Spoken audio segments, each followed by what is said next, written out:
Hey guys, tonight we're doing something a little different. You're not falling asleep in a haunted castle or dodging rats in a medieval slum. Tonight, you're lying comfortably in a crisp linen-draped bed in a quiet, gaslit room. Victorian wallpaper curling at the edges, the scent of rosewater faint in the air. It should feel peaceful, but something's off.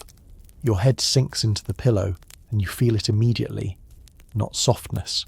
Something braided.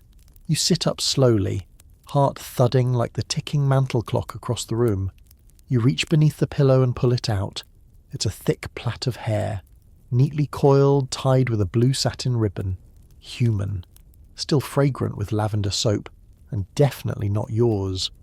All right, before you get too cozy, go ahead and smash that like button and subscribe, but only if your heart says yes. While you're at it, post your local time and where you're listening from. We've got a whole world of sleepy history fans here. Dim the lights, get that fan going for some background vibes, and let's chill into tonight's little adventure. You stare at the braid. It's soft, glossy, and deeply unsettling. There's a name stitched into the ribbon, Eliza. But you don't know any Eliza. Not anymore. The candle flickers as you slip out of bed and shuffle barefoot across the creaky floorboards, braid still in hand. You pass the old writing desk. There's a sealed envelope, same ribbon, same name. Inside, a pressed rose and a yellowing card that simply reads, "In loving memory, forever near." Welcome to Victorian England, where a lock of hair isn't just a keepsake. It's a language, a legacy, a thread between the living and the dead. You descend the stairs into the parlour, clutching the braid like it might offer answers. The room is still yet heavy, thick velvet curtains drawn, portraits staring. On the mantelpiece, nestled between porcelain dogs and a chiming clock, is a wreath. But not of flowers. You lean closer. It's woven entirely of human hair, brown, blonde, auburn, all looped into delicate petals, spirals and branches. It's beautiful. It's horrifying. It's normal, apparently. In Victorian homes, mourning was a full-time job. If a loved one passed, you didn't just wear black and cry into a lace hanky. You preserved them, in photographs, in pressed flowers, and especially in hair. Hair was the perfect mourner's material, symbolic of life, slow to decay, intimate. Some families even displayed hair wreaths like this as centerpieces in their drawing rooms. They weren't creepy, they were cherished. You step closer and spot another frame, a brooch perhaps. Inside, a tiny glass oval holds a single curl of black hair, shaped into an infinity loop. It's encircled with tiny seed pearls. The label beneath it reads, "Arthur, aged 4, taken the day he passed." Your hand trembles a little. Just then, the housekeeper enters silently with tea. She glances at the braid in your hand, then the wreath, then back to you. "Eliza was quite the beauty," she says softly, not needing to explain how she knew what you found. She doesn't ask why you're holding her hair. You sit in silence as she pours tea, her movements precise, practiced. "Would you like to visit the jeweller tomorrow?" she asks gently. "They can weave it into something. Wearable." You blink. The idea makes your skin crawl. But here, in this world, it's not strange at all. It's a final act of devotion. She adds, as if it's helpful, "It doesn't always have to be mourning. Some ladies send a lock while their suitor's away. Soldiers wear them in lockets. Even friends exchange curls." Suddenly the braid feels heavier in your hand. Was this a goodbye gift? A love token? Or something else entirely? You excuse yourself and return to the bedroom, but now your thoughts are tangled worse than any braid. You've stepped into a world where hair is memory, mourning, intimacy, and maybe even obsession. You place the braid gently on the desk next to the envelope and blow out the candle. Sleep doesn't come easily. Not when your mind keeps drifting back to the feel of that braid in your palm. Smooth and strangely warm, like a whisper from the past. You lie still, eyes open in the dark, the room thick with silence and perfume. You start to notice things you missed before. The walls, for example, are decorated not just with paintings but with shadow boxes, little framed displays of pressed flowers, handwritten verses, and hair. So much hair. Curled, braided, looped into hearts, initials, even landscapes. One entire piece depicts a weeping willow beside a tombstone, each leaf a sliver of someone's strand. The glass is fogged with time, but the hair inside remains pristine, preserved, eternal. You get up again, drawn to it. One plaque reads, "To my dearest sister, gone to God at 17. Another, from Emily to Francis on her wedding day. And one in the hallway, "In Memoriam, 1864, our beloved infant Charlotte." There's no mistaking it now. This isn't just some eccentric household. You're in the middle of a very real, very Victorian phenomenon, a house steeped in hair. Victorians didn't just keep hair, they believed in it. It wasn't just memento, it was presence. To them, hair wasn't morbid, it was alive, even after death. It didn't decay like flesh, it carried memory, emotion, connection. In some cases, people would even clip locks from the dying moments before death, eager to preserve the final trace of their soul. And there was an entire industry to support it. You recall what the housekeeper mentioned? The hair jeweller. That wasn't some passing comment. These artisans were real professionals skilled in the delicate craft of hairwork. Using special palettes, gum arabic, and tiny tools, they wove strands into intricate art. Bracelets, earrings, wreaths, rings. It could take dozens of hours to make a single piece. Some families spent more on a hair brooch than on the funeral itself. There's even a rumour, maybe just gossip, that Queen Victoria kept a locket of Prince Albert's hair with her until the day she died. Some say she had pieces made for all her children. That might be royal exaggeration, or not.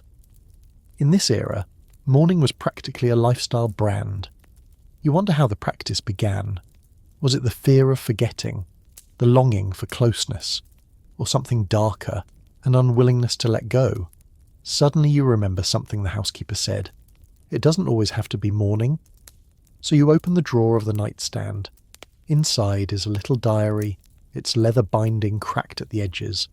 You flip through it and find entries in an elegant looping hand. Mostly ordinary stuff. Tea with Aunt Cecily, embroidery progress, the neighbour's garden blooming early. But then one page is different. January 18th. He's to leave for the front in 6 days. Tonight I shall give him the locket. May it keep him safe. I've stitched my braid into the lining of his coat as well. He doesn't know, but I shall sleep easier. You sit back. There it is again. Hair as connection, as love, as talisman. You're starting to understand. It's still strange, a little macabre, but you're no longer unsettled. You're fascinated. Back in bed, you place the diary beside you, the room dimly lit by moonlight filtering through the curtains. You're not alone here, not in a haunted way, in a human way. This house is full of people who tried, desperately, lovingly to remember. As your eyes grow heavy, your thoughts twist like a braid themselves, tightly wound with grief, longing, devotion. And maybe, just maybe, you'll dream of Eliza tonight. Morning in the Victorian parlour doesn't arrive with sunshine and birdsong. It arrives with creaking floorboards, the hiss of the gas lamp being turned down, and the soft rustle of heavy curtains parting just enough to admit a sliver of grey London light. You wake still tangled in thoughts of hair and memory, of Eliza. The housekeeper has already laid out breakfast, and beside your plate, without comment, she's left a small folded card. One word, handwritten, jeweller.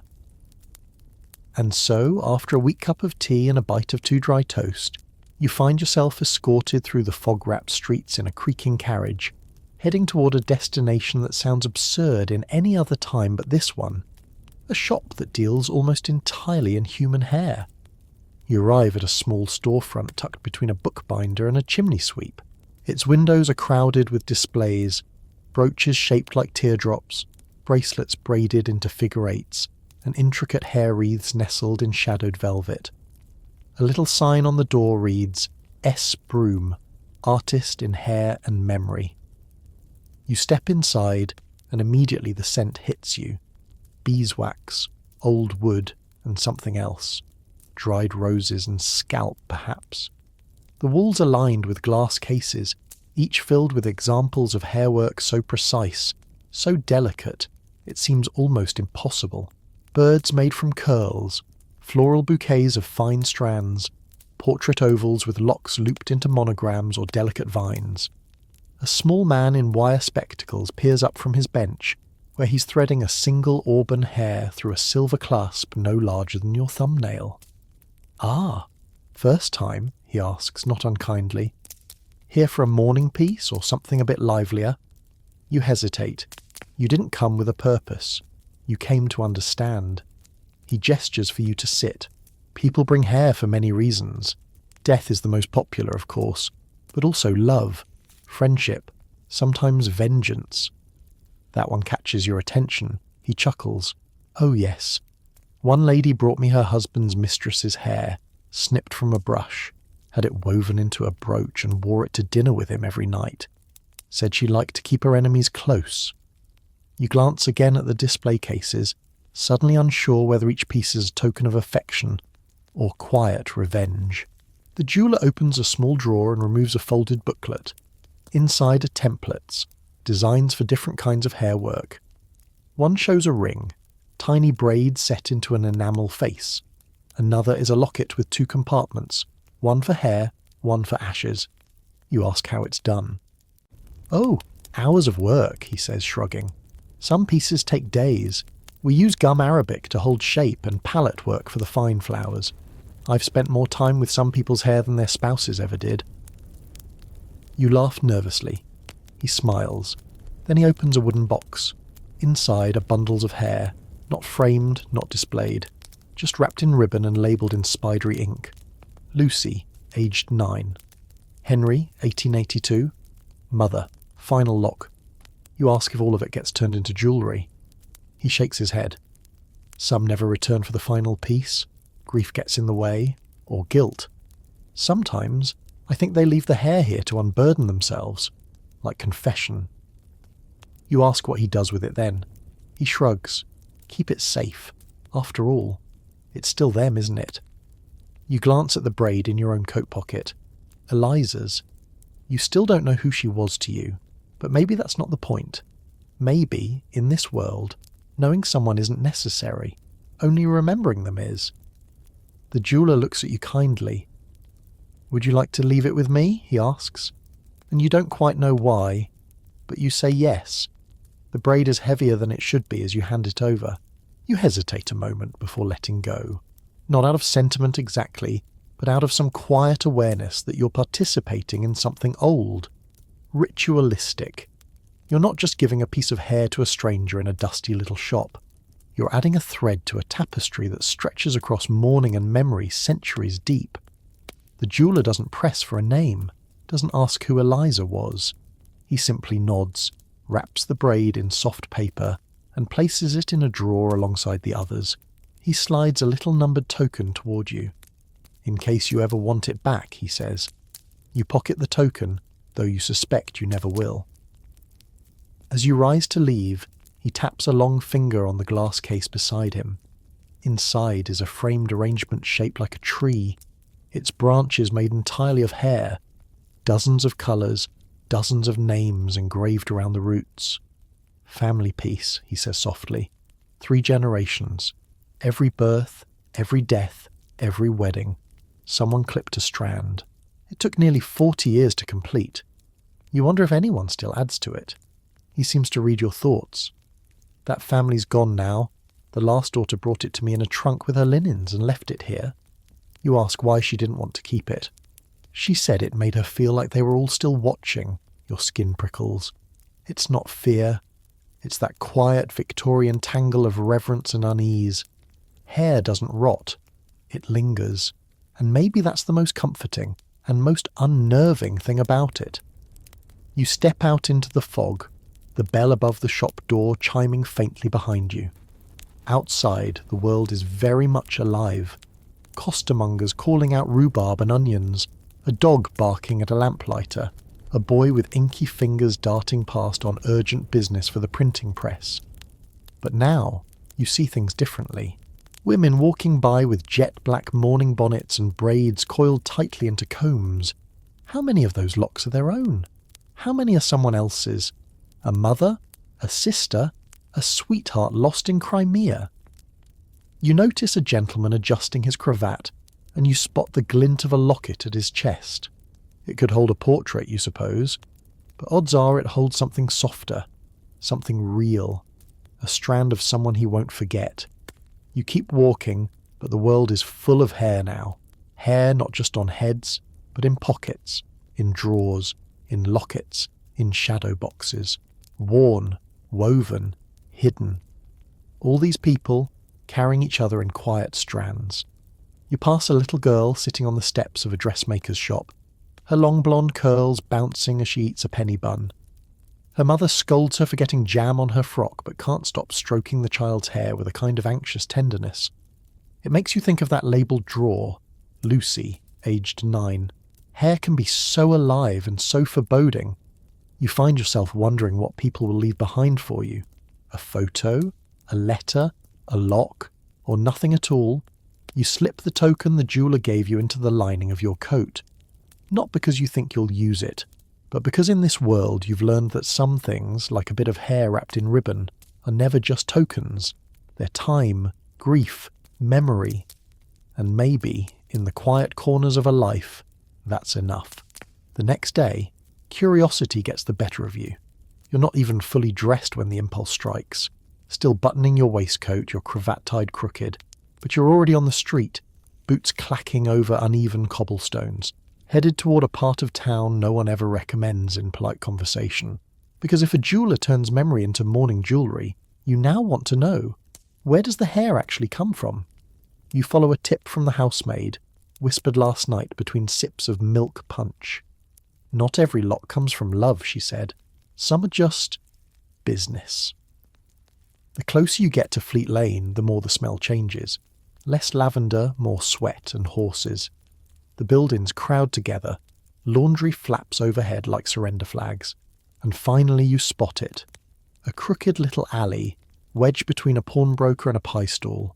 No sign, just the quiet snip-snip of scissors echoing from within. Inside, it's half barber shop, half market stall, a long bench, several chairs, and a crude sign in chalk. Hair bought. Good rates for blondes. A girl no older than 16 is in one of the chairs, jaw clenched, hair tied back. She looks healthy, pale, but not starving.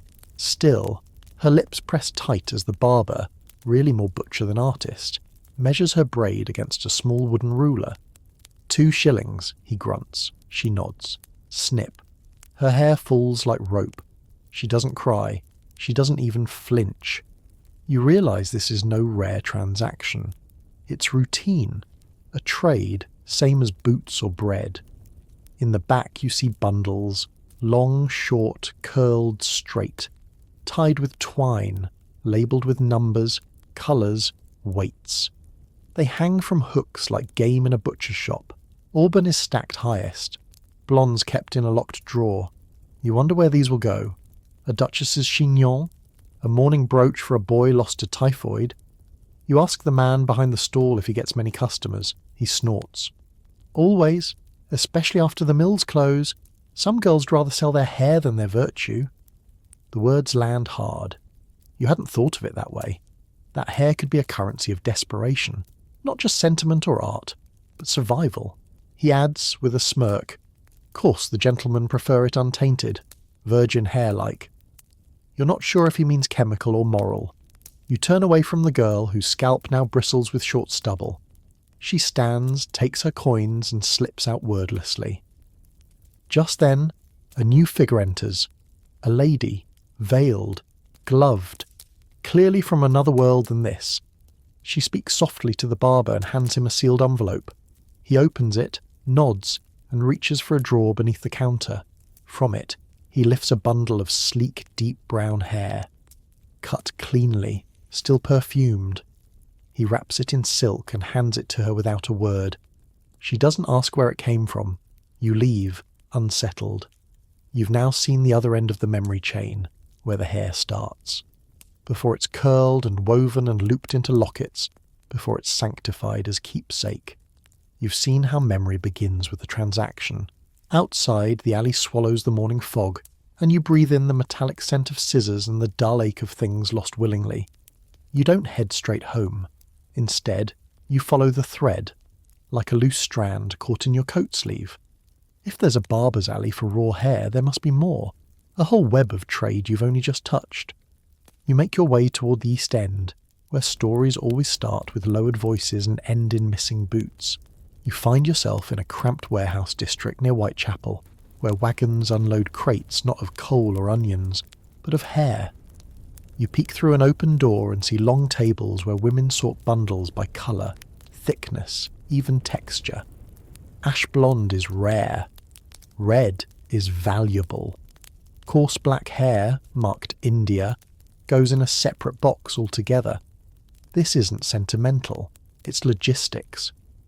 A foreman notices you loitering and, mistaking your coat for upper-class curiosity, offers a half smile. Wholesale, is it? We've got fresh French in today, good for the Parisian styles, not too oily. You nod, trying to blend in, as he leads you past crates stamped with strange destinations. Bristol, Edinburgh, even New York. It clicks. Of course. This is not just a London thing. This is an empire-wide industry, hidden in plain sight. Mourning jewellery, wigs for actresses, hairpieces for maids pretending to be ladies. They all need supply, and that supply doesn't come from sentimental clipping between lovers under a tree. It comes from girls like the one you saw this morning, or from convents, or, more often than anyone admits, from the dead. You spot a crate half-labelled in Latin. A bundle inside still has a ribbon tied at the end. You ask the foreman where those come from. Continental hospitals, he mutters, then changes the subject. So you ask again, this time gently, if they ever buy hair from, say, graveyards. He stares at you for a long time. Then, not officially. You don't press. You leave quickly, boots slick with alley mud and head fogged by something worse. The sense that mourning jewellery may come with unmourned origins. That the delicate braid tucked into a lady's locket might have been snatched from someone too poor or too dead to protest. You wander until you find yourself in front of a posh department store. In the window, two mannequins pose in the latest fashion. One wears a high-piled hairstyle so elaborate it could double as sculpture. You see it now for what it really is, a composition of stolen strands. You glance at the women entering, middle-class matrons, their own hair augmented by the invisible poor. And none of them know. Or worse, they do, and simply choose not to care. Just then, a delivery boy passes by, his basket full of parcels marked with names. Madame L., Miss Fairchild, Lady Everdene. You catch a glimpse of one open box, a curled switch of hair nestled in tissue. The same hair you saw this morning. The journey from back alley to ballroom is astonishingly short. By the time you return home, the fog is thick and your thoughts thicker. You place your coat on the hook, and as you do, your fingers brush against the token from the jeweller. Still there, still real. You realise now that memory has a price, but in Victorian England, someone else often paid it. That evening, with the city wrapped in gaslight and the parlour fire crackling low, your fingers drift, almost absently, to the token still tucked in your coat pocket. But your mind is elsewhere. It's wandered backward in time, to another memory. One not your own, yet somehow still yours. You're sitting on a park bench now, the setting imagined but vivid. The year is, 1853? You're watching a young man in uniform, crisp, nervous, stand beneath an elm tree holding his hat in one hand and a folded handkerchief in the other. Across from him, a young woman, cheeks flushed, fingers trembling as she unties the ribbon from her hair. A long chestnut strand spills forward. He doesn't reach for her hand. He reaches for the curl. You blink.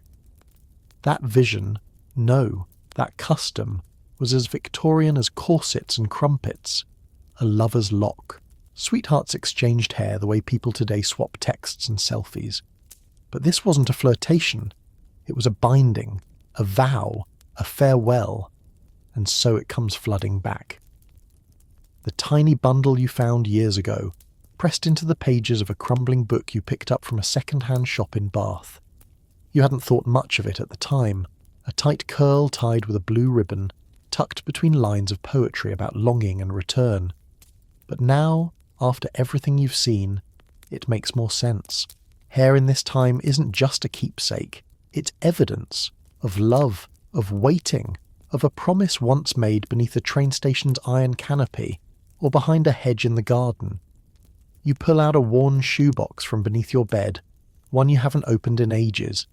Inside are things you've never known how to classify. A pressed violet, a calling card with a name rubbed nearly blank, a glove missing its pair, and at the very bottom, wrapped in tissue, a lock of black hair, short, soft, perfumed faintly with something familiar, rosewater and memory. There's no note, no name, but you remember now. The girl in the countryside the summer when the cholera came early. She wrote to you every day for 2 weeks, always enclosing a single line of poetry in a single strand.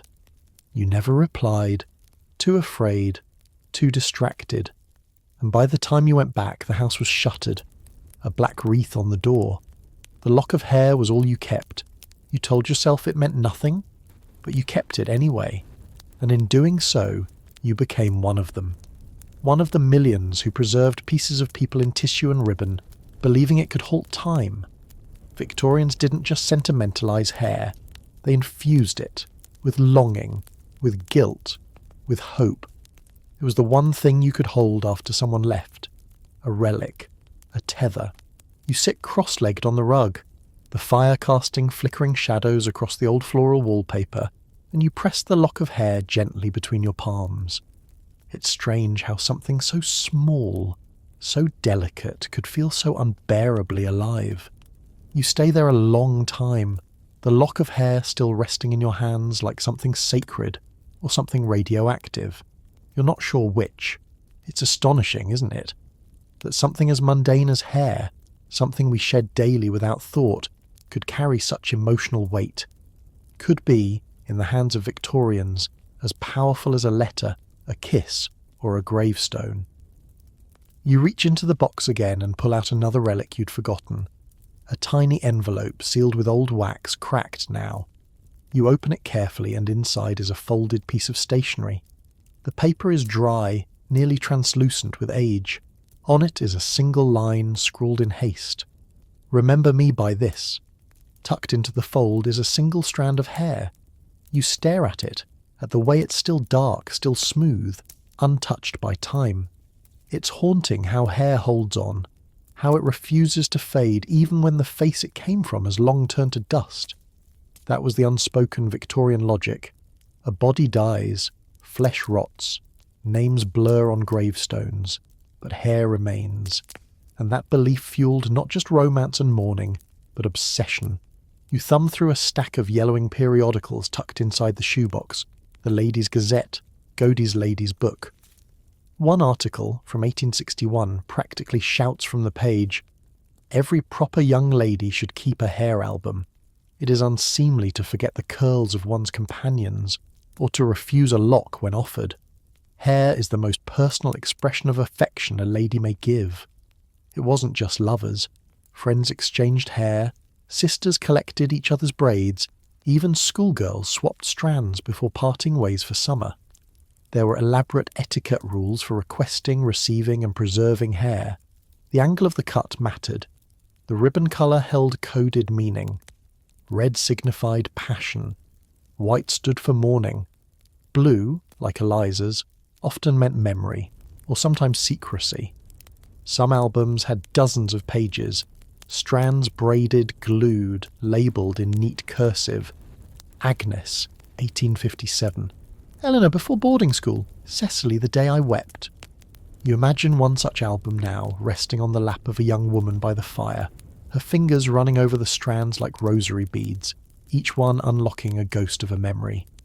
Hair became a way of cataloguing intimacy, of keeping people close, even when they drifted far. Of course, not everyone followed the polite rules. Some went further, obsessively so. You recall the old rumour of a barrister in Bloomsbury who kept a full drawer of women's braids, none of whom knew they'd been clipped. Supposedly he hired maids just to retrieve strands from his clients' combs. Or the story of a widower who ordered a wig made entirely from his late wife's tresses and wore it to every dinner party for a year. Some found that romantic, others less so. And yet you understand the impulse to make someone stay, even when they've left. The lock in your hand, black, fragrant, anonymous, says nothing, but it feels like something. It reminds you. And maybe that was the whole point. The Victorians didn't see hair as grotesque or ghoulish. They saw it as honest, a visible thread between one heart and another. And tonight, beneath the fire's dimming glow, you're not so different. You press the lock gently back into the tissue, fold the note over it, and return it to its box. Not buried, just waiting. By now you can't unsee it. Every coiffed bun, every cascading chignon you pass on the street, each one stirs the same unsettling question. Is that her hair, or someone else's?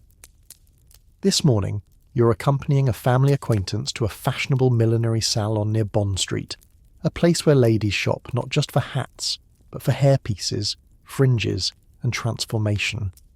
The salon smells like rosewater and ambition.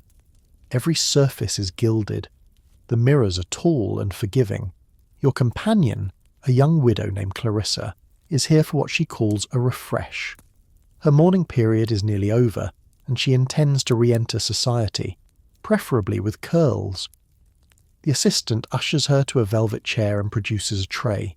Not of combs, of hair. Bundles of it, coiled and pinned, some blonde like champagne, some dark as soot, all labelled discreetly. Natural, virgin, best quality. The implication, of course, is that the source is pure, young, untouched. Clarissa fingers one of the switches thoughtfully. I used to have curls like this, she says softly, before everything went grey. You catch her reflection. She looks tired, beautiful, and deeply aware that grief hasn't made her any more employable in a marriage market obsessed with youth and volume. The assistant, ever tactful, praises the colour match. We can have it sewn directly into your own hair, madam. No one will know the difference. And there it is. The Victorian paradox. Hair was both disguise and declaration. Mourning hairpieces were black. Joyous curls were golden. Your coiffure told the world who you were and who you had been. But what no one said aloud was this. Sometimes that glamorous head of hair was stitched from someone else's pain. You're offered tea while Clarissa is led behind a screen for the fitting. You decline. Instead, you wander to a side display. Curious. It features a journal of transformations. Before and after portraits of women who came in meek and left like duchesses. You flip to one page and pause. There she is. Not Clarissa. Not anyone you know. Just a girl with a narrow face and a shy smile. In the before photo, her hair is cropped, ragged. In the after, she's radiant. Her new curls tumbling in luxurious, unnatural spirals. You trace her photo with your finger. You know this girl. Not literally, but intimately. She's like the girl you saw in the alley, the one who sold her braid for shillings. Maybe this is her full circle, maybe not. Either way, it's clear some women gave hair to survive, others wore it to ascend. Clarissa returns, hair fuller now, eyes brighter. She smiles nervously. Do I look ridiculous? You shake your head. She looks stunning, but you can't stop seeing the stitching just beneath the surface. Not literally, emotionally. The way this hair, the way any hair in this world, never fully belongs to the person wearing it. Clarissa touches her curls in the mirror, not knowing whose story they carry. And that's the thing. None of them ever do. You leave the salon with Clarissa's gloved hand looped through your arm, her new curls bouncing slightly as she walks. She's cheerful now, lighter somehow, not just in hair, but in spirit. She thanks you for coming and disappears into a cab, the smile still on her face. But you linger on the curb watching the window display. The mannequins inside all wear the same thing, borrowed beauty. You take the long way home, down less fashionable streets, past shops with fogged windows and names half worn from the soot. And there, wedged between a tobacconist and a boot repairer, you see it. A wig maker's shop. Not one for ladies of leisure. This is the kind meant for the stage, for illness, and for secrets too delicate for daylight. Inside, the air smells like glue and chalk. A young apprentice stands hunched over a canvas wig block, threading long strands into a netted base with the focus of a surgeon. The table is cluttered with hair of every shade, scalp wax, pins, curling irons, and a thick book of styles, the Royal Coiffeur's Companion, 1877 edition. Behind him, the wig maker himself is fitting an older man with a discreet crown piece, just enough to hide the spreading bald spot. The customer avoids your gaze, ashamed, though there's no need. Here, vanity is the house currency. You take in the walls, rows of labelled drawers, black, Italian, blonde, Saxon, chestnut, Provençal. You even spot one that reads Children Fine. That drawer is locked. The wig maker notices you reading and clears his throat. For the stage, he offers, never for every day. But his tone wavers. You ask gently if all the hair is sourced ethically. He shrugs. Ethical's for philosophers. I just match colours. He opens a drawer and pulls out a bundle tied with red silk. This one came from a convent in France, he says. The sisters shave their heads on entry. The hair's auctioned for orphanages. He grins, yellow-toothed. Holy hair, we call it. Bit of a joke. You ask what happens when demand outpaces supply. His eyes narrow. Then the street cutters get bold. And you've heard about them. Scissormen, they're called in the papers. Men who roam crowded carriages and music halls with blades in their sleeves, snipping buns and braids from unsuspecting women. Sometimes they sell to wig makers, sometimes directly to gentlemen with peculiar appetites. You shudder. But the wig maker just shrugs again. There's always someone who'll buy, and always someone who'll sell. That's London. You glance down at the red silk bundle in his hand. It's thick, dark, and still smells faintly of violets. You wonder who it belonged to. A nun? A widow? A child? But he wraps it up and returns it to its drawer. As you step back into the foggy street, the city seems full of invisible threads. Hair traded, cut, worn, stolen. The living wearing the dead. The poor carried by the rich. The silent echoes of women and girls who gave up something so personal, never knowing where it would go. And always, always, no one asks. No one tells. You touch your own hair, suddenly aware of it as property, as identity, as something that could be removed, replaced, worn by someone else without your knowledge.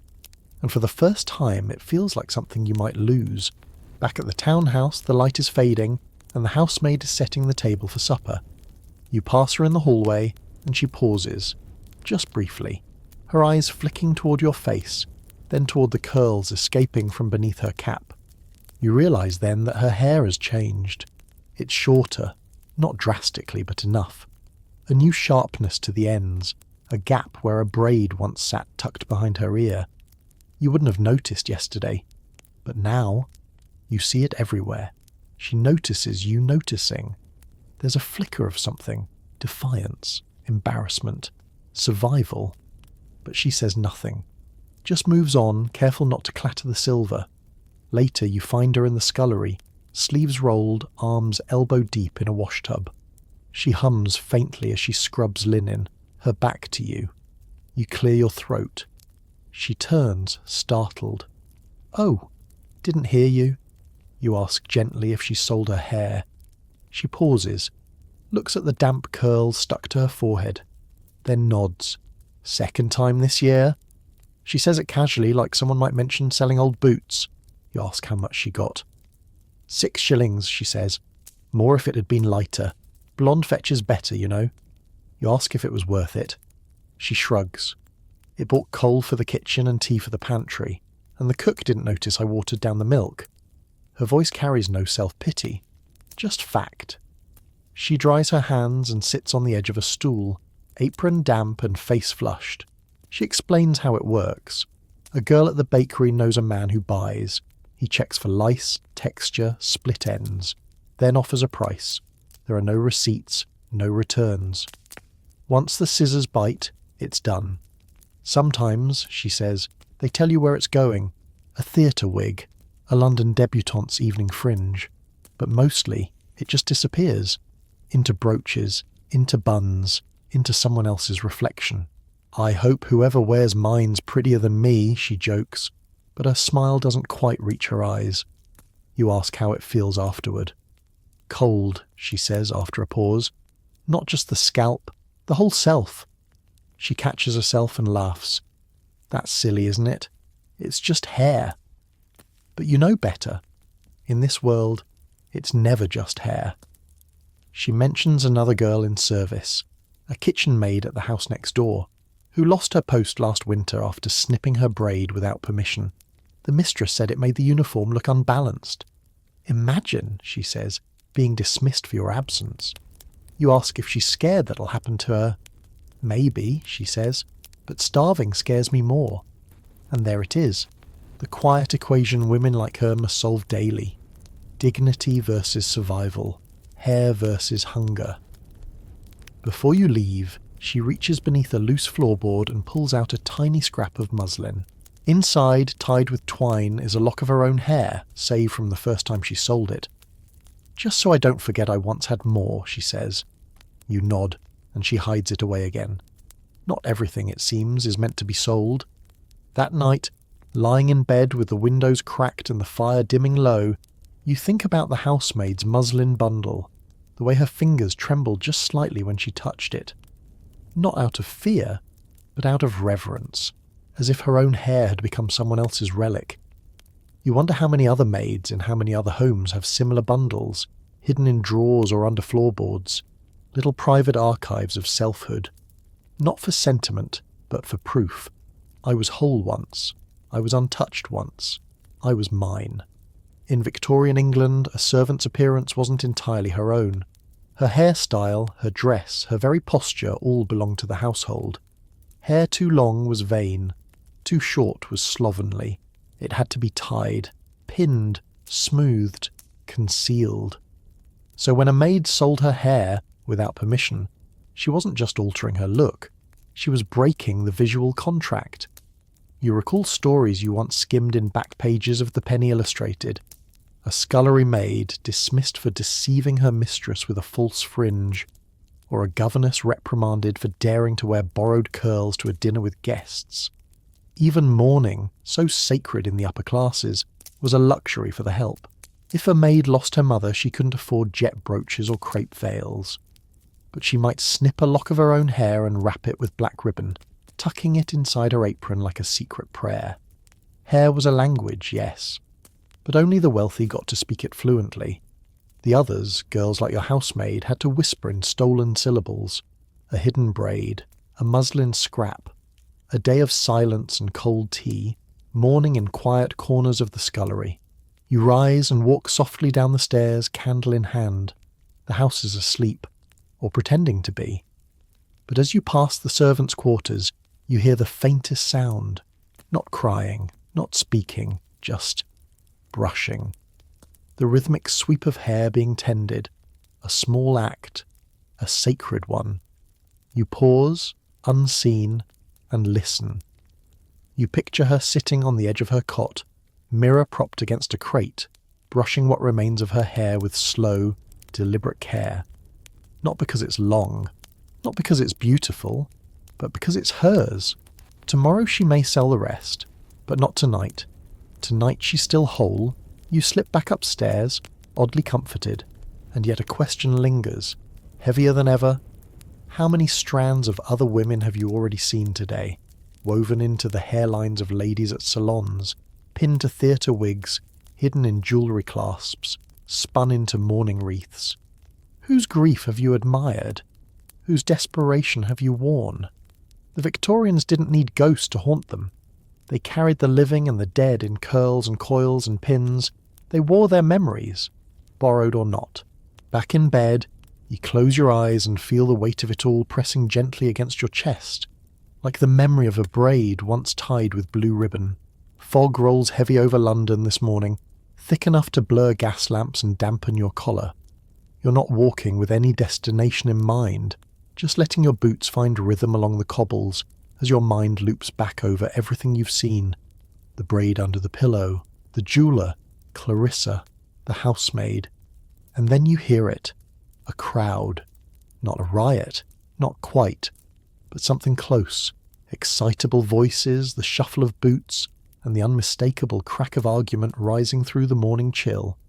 You follow the noise and turn a corner into a narrow market lane, where the air buzzes with a strange energy.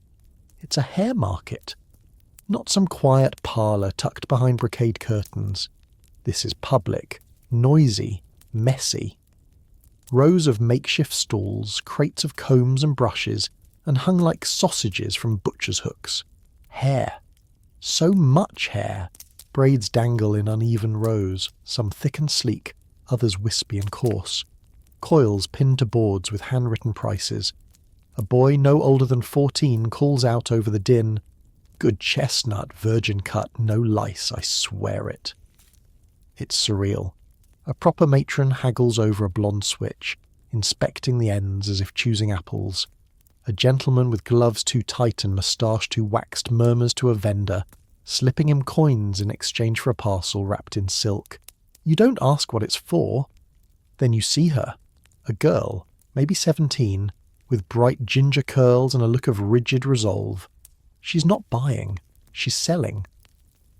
A man in a stained waistcoat stands behind her, fingers already measuring the thickness of her braid. He tuts, then nods. She sits. He pulls out the shears. You feel it again, that now familiar pinch in your chest. You've seen this before, haven't you? But this time, it's public. It's open. A crowd gathers, watching as if it's a spectacle. A vendor hawks sweets nearby, and you hear someone place a bet on the final weight of the cut. She doesn't flinch. The shears close with a metallic finality, and the braid comes free. The vendor holds it up like a prize ham. Someone claps. The girl just stands, tucks her coins into her glove, and walks away with her head bare. You follow her without meaning to, past stalls of boot polish and pickled eggs, until she stops in front of a tea shop and counts her shillings. Barely enough for a sandwich. She buys one anyway, and eats it slowly by the window, her reflection showing two things clearly: her pale scalp and her steel composure. Back at the market, a commotion breaks out.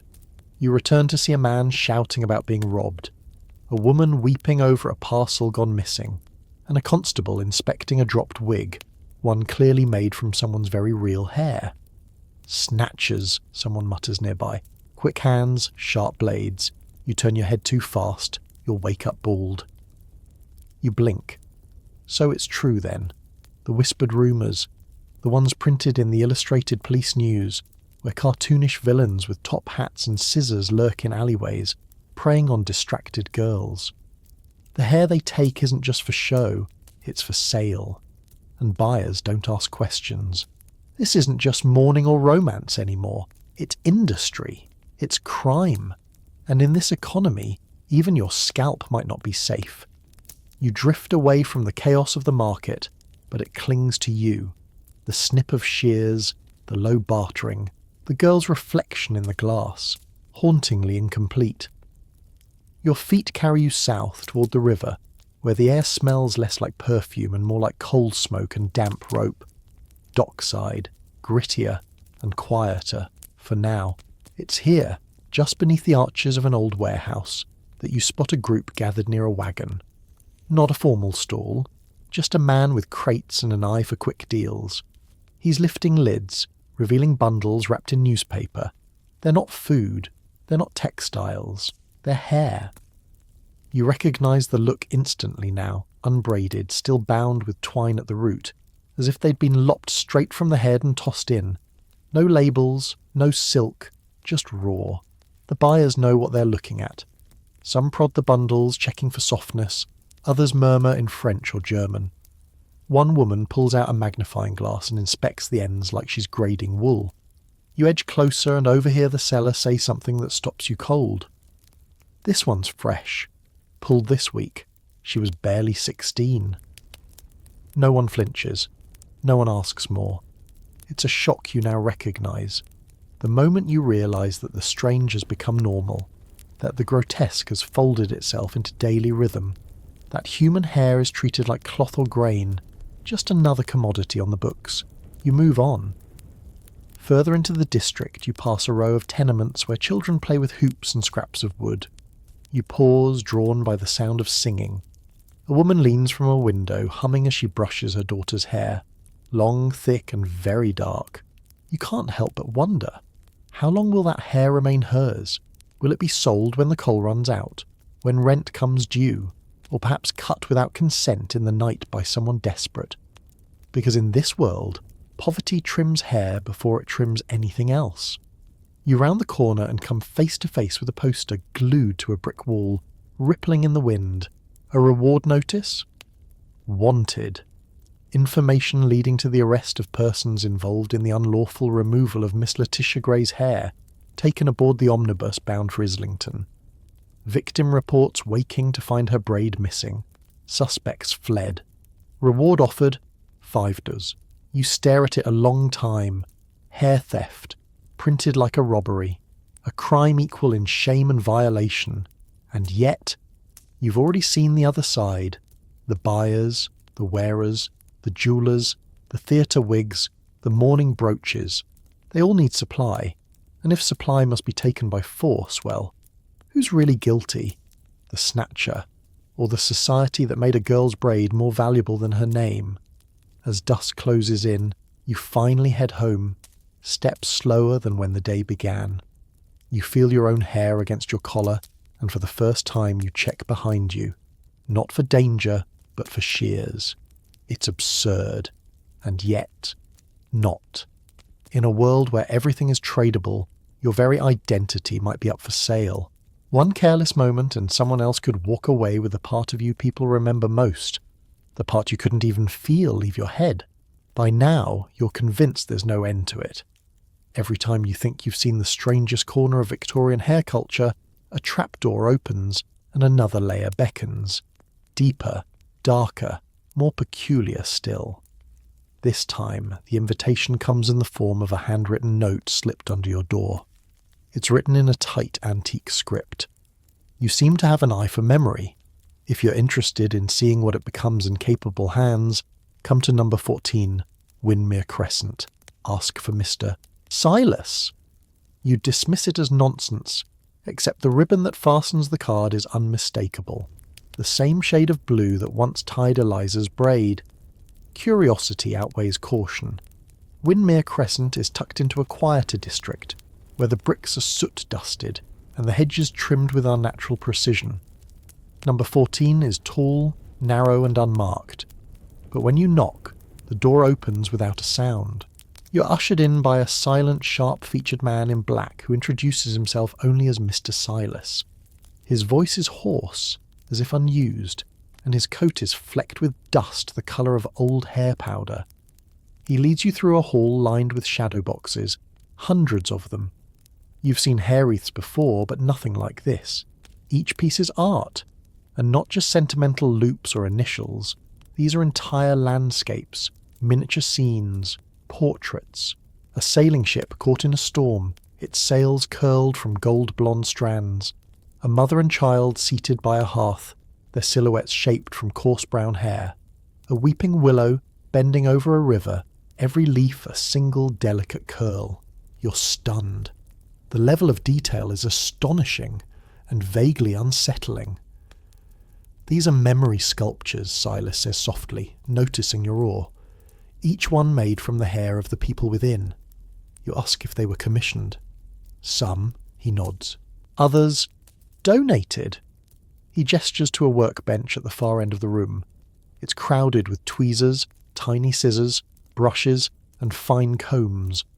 Glass domes protect half-finished pieces, A wreath in progress, a bouquet of roses spun from fiery auburn, and a figure, barely sketched, of a man tipping his hat.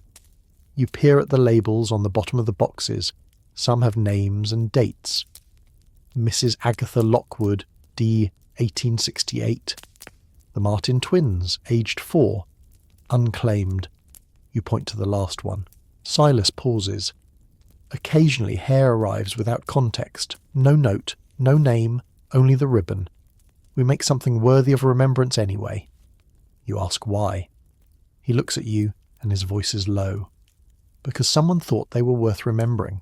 That's enough. You nod, unsure whether to feel reverent or uneasy. Then he takes you behind a curtain to the final room, and there your breath catches. The walls are filled with albums, massive leather-bound books arranged like sacred texts. Each page displays a lock of hair, pinned and labelled, yes, but also a drawing, a poem, a pressed flower, or even a painted miniature. It's a museum of strangers' lives, preserved not in wax or stone, but in the most fragile material of all, a single strand. Silas opens one at random. You read the inscription, Clara. She laughed like sunlight on water. This is all I have left. You close the book gently, and realise you've crossed into a place where memory isn't just preserved, it's constructed, crafted, woven. You ask if people still bring hair. All the time, Silas replies. Some come with grief, some come with guilt, and some just don't want to forget. You understand that now, deeply, because forgetting in this world is the one thing worse than death. You linger in Silas's archive long after dusk, unsure whether what you're feeling is awe or quiet horror. The craftsmanship is undeniable. Every sculpture, every page, every braided stem is a triumph of human hands, and yet it's human hair, torn from grief, lifted from combs, traded for tea. It curls under glass like a ghost made tangible. Silas doesn't speak as he guides you to the final alcove. He doesn't need to. There, lit by a single flickering lamp, is the centerpiece of the collection, a cathedral, no taller than your chest, but impossibly detailed. Arches made of silver-threaded strands, spires rising into curling wisps, figures kneeling in tiny pews, each shaped from knotted tufts. It takes your breath away. You move closer, and then you see it. Names. Etched into the wooden base are dozens of tiny plaques. Georgiana, 1843. Mother, unnamed child, 1870. Mr. Gray, taken at sea. You glance back at Silas. Every figure, he says, voice reverent, was made with their own hair, or the hair of someone who loved them. It's too much, too sacred, too eerie, all at once. You ask softly, has anyone ever objected? Thought it too personal, too intimate? He nods. Of course. Some find it unbearable. Others find it healing. But I never take hair without permission. Not now. Not now? He doesn't elaborate. Instead, he leads you to a worn armchair and offers you a book, leather-bound, blank. For your own memories, he says, should the time come. You don't know what to say. It feels like a gift, or an invitation. You thank him, and he nods once, as if closing a ceremony. As you prepare to leave, you pause in the hallway once more. Something catches your eye. A small frame you didn't notice earlier, hung just above a shadowy corner. It holds a braid. Familiar. Blue ribbon. Eliza. Your chest tightens. You step closer. Beneath the braid is a plaque. Eliza Trenwith, 1862-1880. Remembered by her brother. Delivered anonymously. You stare at it, the air thick. All this time she wasn't some figment. She was real. A girl, lost young. Her hair preserved. Her memory carried. And somehow, through twists of fate and shadow, her braid found you. You don't know what your connection is. Perhaps you never will. But standing there in Silas's strange sacred museum, surrounded by the woven relics of the forgotten, you feel it all the same. The hair wasn't meant to haunt you. It was meant to anchor you, to tie you, gently, wordlessly, to a world that remembers even when people forget. You turn to Silas, but he's already disappeared behind a curtain, back to his silent work. And you step into the night, carrying your blank book and the quiet knowledge that memory, like hair, is strongest when threaded strand by strand, over time. The gas lamps blur in the mist, and you walk on, no longer looking for answers, only meaning. You don't sleep that night. Not out of fear, though the image of Eliza's braid framed beneath glass stays with you, but because your mind is buzzing, threading, weaving, untangling the knots of memory, grief, and something else. Vanity. Because here's the thing, hair wasn't just about love or loss or memory. It was also about looks, about status, about survival in a society where your appearance could decide your fate. And nowhere was that more apparent than in the world of the Victorian toilette, the dressing ritual where powders, creams, and yes, hair tonics were applied with precision and obsession. So the next day, curious and unable to resist the pull, you accept an invitation to a ball. You don't dance. That's not why you're there. You're there to observe. The ballroom is a sea of silhouettes, satin skirts, pearl-studded gloves, diamond brooches. But none of that matters. What really draws the eye is what's on their heads. Hair, heaps of it. Towering braids, coiled chignons, cascades of glossy curls that defy gravity and logic. It's like standing inside a hive of spun sugar and polished illusion. And here's the secret. Very little of it is real. You spot a young debutante adjusting her curls in a gilded mirror. Her hand brushes the edge of a false switch, and for a moment it slips. A matron fans herself vigorously, and her fringe lifts slightly off her forehead, revealing the pale lace edge of a wiglet. The deception isn't shameful, it's expected.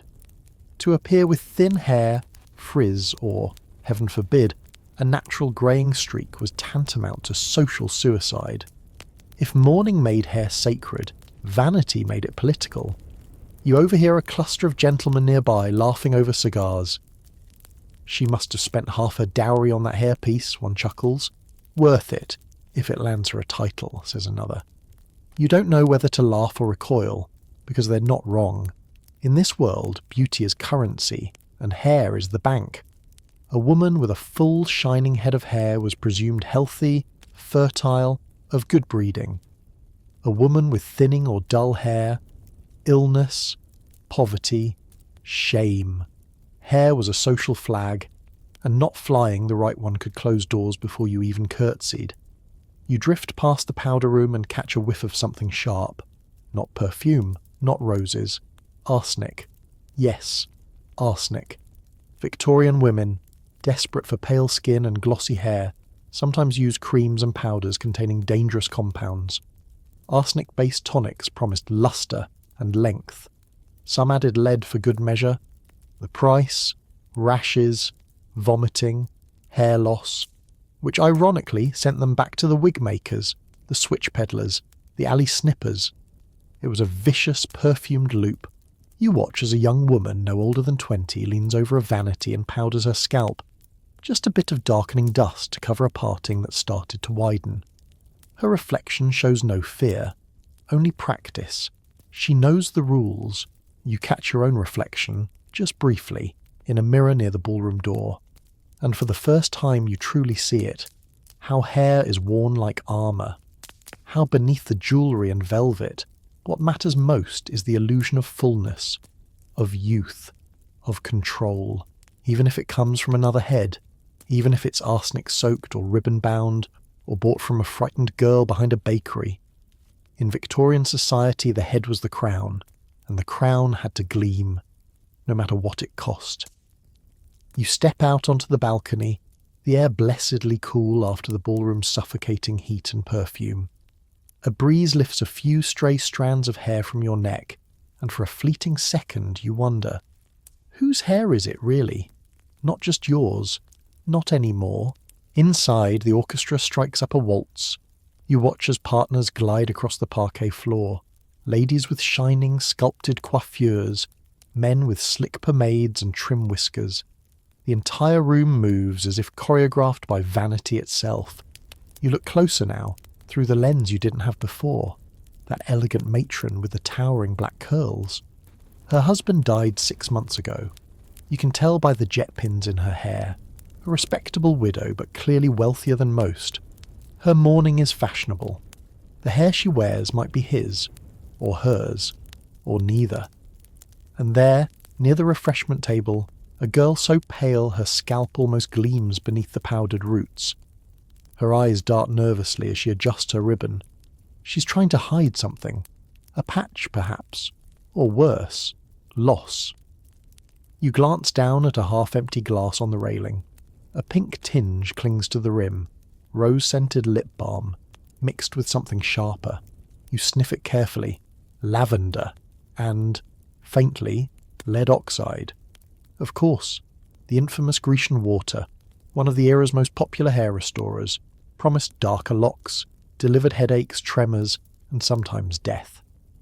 But beauty made the gamble worth it, and the line between vanity and poison was thinner than a strand of hair. You lean back, watching the city flicker in the gaslight below. Somewhere out there, another girl is cutting her braid in exchange for supper. Somewhere, a wig-maker is curling locks by lamplight, humming softly, brushing each strand like prayer beads. Somewhere, a mother is tying her daughter's last lock in ribbon after a fever's taken her. And here, in this grand hall, the rich wear those memories like ornaments.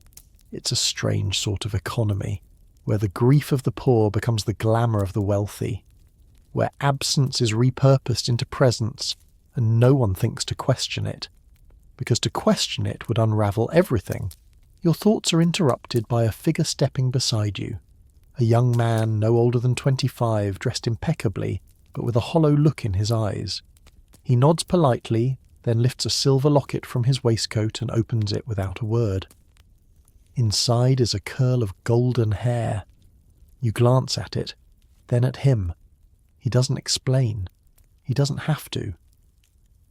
The locket clicks shut and he disappears into the ballroom again, his posture suddenly straighter, carried by that tiny loop of someone he's lost, or perhaps someone he wishes he could lose. That's the thing about Victorian hair culture.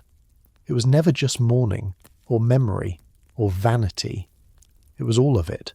Braided, pinned, and powdered into something you could wear close to the skin. Back inside, the music swells. A woman spins, laughing, her curls bouncing in perfect rhythm.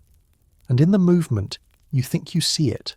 A loose strand, golden, slipping free. Not hers, never hers, but claimed nonetheless. The next morning arrives slowly, as if the city itself has a hangover from all the powdered hair and candlelit grief of the night before. You sip weak tea in a stiff chair by the parlour window, watching fog bead against the glass. You're not sure what draws you back to the widow's house. Perhaps it's curiosity, perhaps it's guilt, perhaps it's the strange magnetism of the blue ribbon, still vivid in your memory, like a whisper too soft to ignore. Mrs. Vale, Clarissa, is dressed in half-mourning now. Gone is the all-black veil. In its place she wears muted lilac, a sign that grief is being gently filed down into social acceptability. Her parlour, however, tells a different story.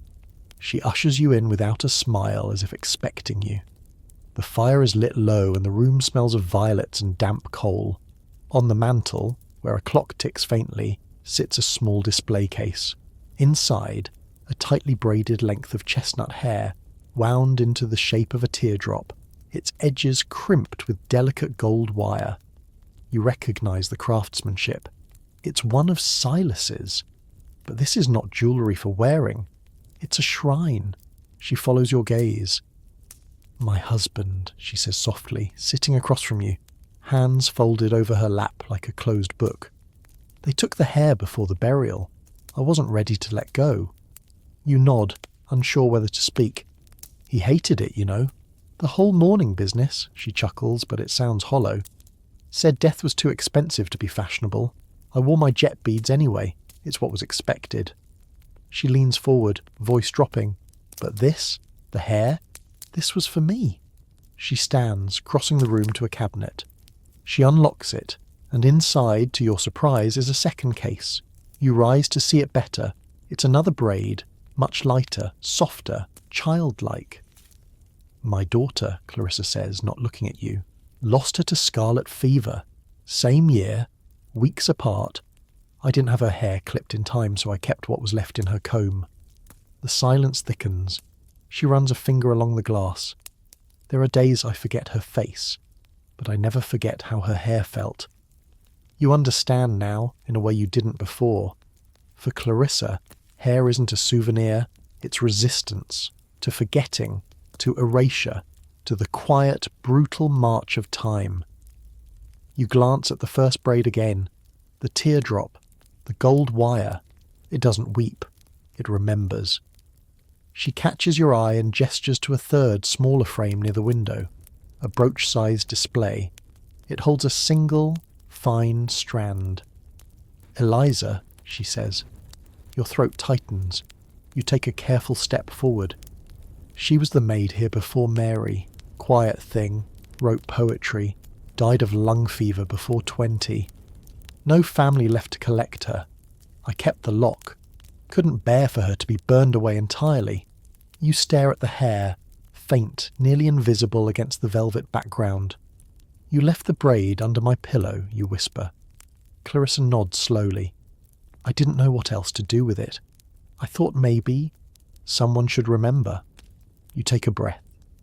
The weight of it all settles. Clarissa's grief, her love, her quiet defiance. Hair is the only thing she could keep. So she did. 3 lives, 3 locks, a husband, a daughter, a girl no one else remembered. Each one framed, tended, witnessed. And you understand, now more than ever, that in this house, hair is not morbid. It's sacred. Clarissa doesn't cry. That strikes you most. Her words are steady, her movements calm, her hands composed as she closes the cabinet once more. She has long since passed through the sharpest edge of grief and settled into something quieter, stranger, like a permanent truce with absence. You sit back down, uncertain whether to speak or stay silent, but she seems grateful for the company, even unspoken. After a pause, she begins to tell you about the rules you didn't know existed, the codes of mourning. For widows, she explains, the timeline was dictated by etiquette manuals and reinforced by watchful neighbours. 2 years of heavy mourning, black dresses, black veils, black jet jewellery, no exceptions. After that, half mourning, muted lilacs, greys and pearls. To deviate was scandalous. To move too quickly was obscene. Even your hair had to obey. Parted simply, combed plainly, pinned modestly. You couldn't laugh too loud, she says. You couldn't attend the theatre, but you could wear him. She nods toward the braid, close to your heart, or woven into your bonnet, hidden beneath a bow. It makes sense now why hair became so central. When every other form of self-expression was stripped away by the rules of grief, hair remained the one thing mourners could keep. The intimate fibre of the one who was gone, worn like a whisper against the skin. Clarissa describes the funeral parlour too, how undertakers often clipped hair before sealing the coffin, presenting it to the family in little envelopes, sometimes woven into jewellery on the spot, sometimes stored away for later when grief was gentler. Hair became the final handshake, the last chance to touch. She leans back, eyes half closed. We believed they stayed with us, you know, that a lock of hair kept them near. Not in heaven, not in photographs, though those daguerreotypes are ghastly, but here, tangible, enduring. Her voice drops. It's all that endures. You shiver, remembering the widow's brooch you'd seen at the jeweller's, the one shaped into an infinity loop with a child's hair, the sense that the dead weren't truly absent, just rearranged, carried in secret compartments, sewn into rings, tucked under ribbons. Clarissa pours tea, her movements mechanical. She pushes a cup toward you and smiles faintly. Sometimes I think we loved hair more than we loved memory. Memory fades, hair stays. The fire sputters in the grate. The clock ticks on. You ask, almost without meaning to, if she thinks it's morbid. She shakes her head firmly. What's morbid is forgetting. She takes her cup, sips, and gazes out the window at the fog settling over the rooftops. I keep them with me, in my hair, on my mantle, so I can feel less alone. That's not morbid. That's survival. Her words hang in the air, heavy but oddly comforting. For her, these strands aren't creepy artifacts. They are lifelines, tethers, proof that the people she loved most have not vanished completely, not while their hair can still brush against her skin. And suddenly, you understand why the braid under your pillow was not left there to frighten you. It was left to remind you. You drink the tea in silence, watching Clarissa's face soften in the firelight. The parlour smells of violets, ash, and memory. And for the first time you don't recoil, you accept. A week later you find yourself wandering through Bloomsbury, drawn not by grief this time, but by curiosity. Word has spread of a small exhibition in a gentleman's club, an odd gathering of collectors who trade not paintings, not fossils, not butterflies, but locks of hair from the famous and infamous. The gas lamps flicker as you push open the heavy oak door. Inside, smoke curls from cigars, and the air is thick with that peculiar mix of self-importance and dust that only clubs seem to manage. A steward nods you toward a long table at the centre of the room. Men in waistcoats cluster there, peering through magnifying glasses, their voices low but electric with pride. On the table are dozens of little frames, lockets and envelopes. Each bears a label, each holds a curl, and each curl claims to have once belonged to someone history remembers. You lean over the first case. Napoleon Bonaparte, cut from his head on St. Helena, 1821. The strand is coarse, dark, and not as majestic as you'd imagined. Still, the men whisper with reverence, as if greatness could be absorbed through follicles. Next, Lord Byron, collected by Lady Caroline Lamb, 1812.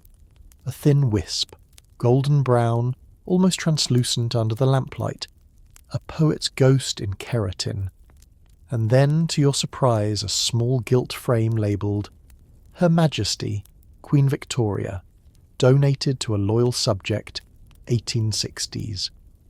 Inside is a soft brown curl, tied with white silk. You raise your brows. Could it be real? The club members murmur about provenance, about letters of authenticity, about whether such tokens were ever truly given or quietly stolen by ladies-in-waiting. The line between reverence and forgery here is razor-thin. One collector proudly presents his prize, a tiny oval locket. Inside, pale blonde hair, labelled Marie Antoinette, taken at her execution, 1793. Gasps rise, but a sceptical gentleman snorts, more likely cut from some unfortunate barmaid in Soho last week. The room ripples with laughter, though uneasily, because that's the danger, isn't it? Hair is persuasive. It looks eternal, personal, real. But it can be anyone's. A relic of intimacy or a clever lie. You drift further down the table. One man boasts of owning a lock of Charles Dickens's hair, clipped during a book signing. Another shows off a scrap supposedly from Florence Nightingale tied in ribbon. The pride in their voices is less about the hair itself and more about what it represents. Proximity to greatness. Proof that they touch the hem of history, even if only through strands. The absurdity makes you smirk. Yet, you can't help but feel the pull too. To hold a curl of Byron's hair is to imagine his pen scratching in candlelight, his scandalous affairs. To hold Napoleon's is to picture him pacing a damp cell, brooding over lost empires. But for every relic that might be genuine, another surely isn't. And you realise something sharp. In a culture already obsessed with mourning and memory, hair of the famous isn't just commodity, it's currency of belief. People want to believe, and sometimes wanting is enough. The steward coughs politely, bringing your attention to a final display at the far end. It's smaller, humbler, A case with just one lock of auburn hair tied with black ribbon. The label reads, "Anonymous, said to be Eliza, provenance uncertain." Your breath catches. Not again, not her. But the men aren't interested. To them, it's worthless without a pedigree. Just another curl, another maybe. To you, though, it feels heavier than Napoleon's empire. You stand before the little case staring at the ribbon. Faded now, but still unmistakably blue. It's her, Eliza, or someone who claimed to be, or someone else needed to believe was her. That's the trouble with hair. It never speaks for itself. It just lies there, coiled and silent, letting people project whatever story they want onto it. A gentleman beside you glances at the case and scoffs. Sentimental rubbish. No provenance, no value. He moves on to a gleaming locket said to contain Shakespeare's eyebrow. Clearly a joke, but displayed with utter seriousness. You stay rooted. Because this lock isn't about royalty or poets or battle-worn emperors. It's not about value or fame. It's about the forgotten. The millions of Elizas, maids, seamstresses, washerwomen, who lived and died and shed strands into brushes no one ever thought to save. And yet, someone did save this one. You imagine how it might have survived. A brush left behind in a boarding house. A braid clipped by a kindly mistress. A curl preserved by someone who loved her quietly.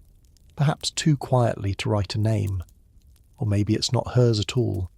Maybe it was never Eliza's. Maybe someone just needed it to be. You ask the steward where this piece came from. He flips through a ledger. Donated anonymously. Arrived wrapped in muslin with a slip of paper. All it said was, "She mattered."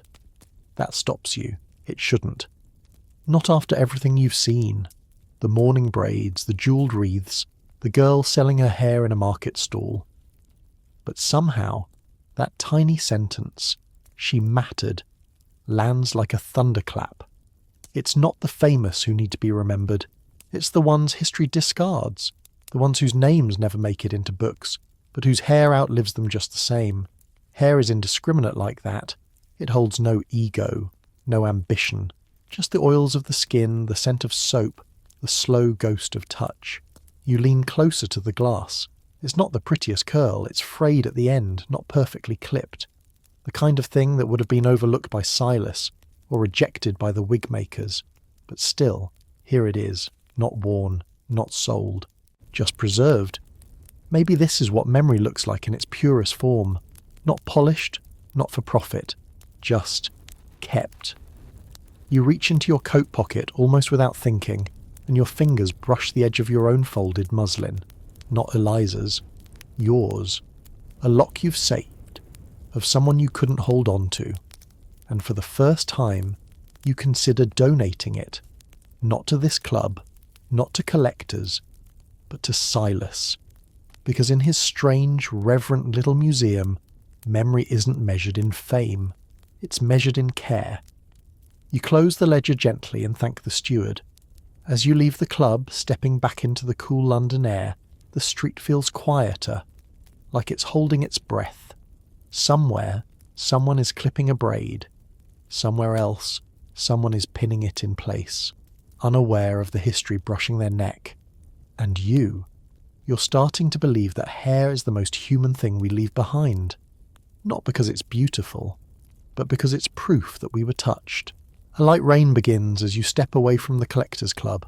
It's the fine kind, barely there, more mist than downpour, but enough to bead on your coat and slick your hair to your scalp. The gaslights glow halos in the fog. You take shelter in a narrow bookshop tucked behind a tea house. The bell above the door jingles with exhaustion. It smells of yellowed paper and pipe smoke, and for a while you browse without intention, thumbing through forgotten memoirs and hand-sewn ledgers. But then, something tucked in the corner catches your eye. A display case, wooden, dull glass. Inside, a book, or rather, an album, not of sketches, not of pressed flowers, but of hair. You've seen these before. Hair albums were all the rage for a time, particularly among the sentimental and the school-aged. But this one is different. It's battered, spine cracked, pages frayed, but each sheet still holds its offering. A small curl, a tied braid, a delicate loop of fringe, all mounted with pins and labelled in cramped fading script. You flip gently through the pages. The names pass in a blur. Ellen, age 9. Tobias, Christmas Eve, 1858. Fanny, gone to Manchester. MJ, taken after the fever.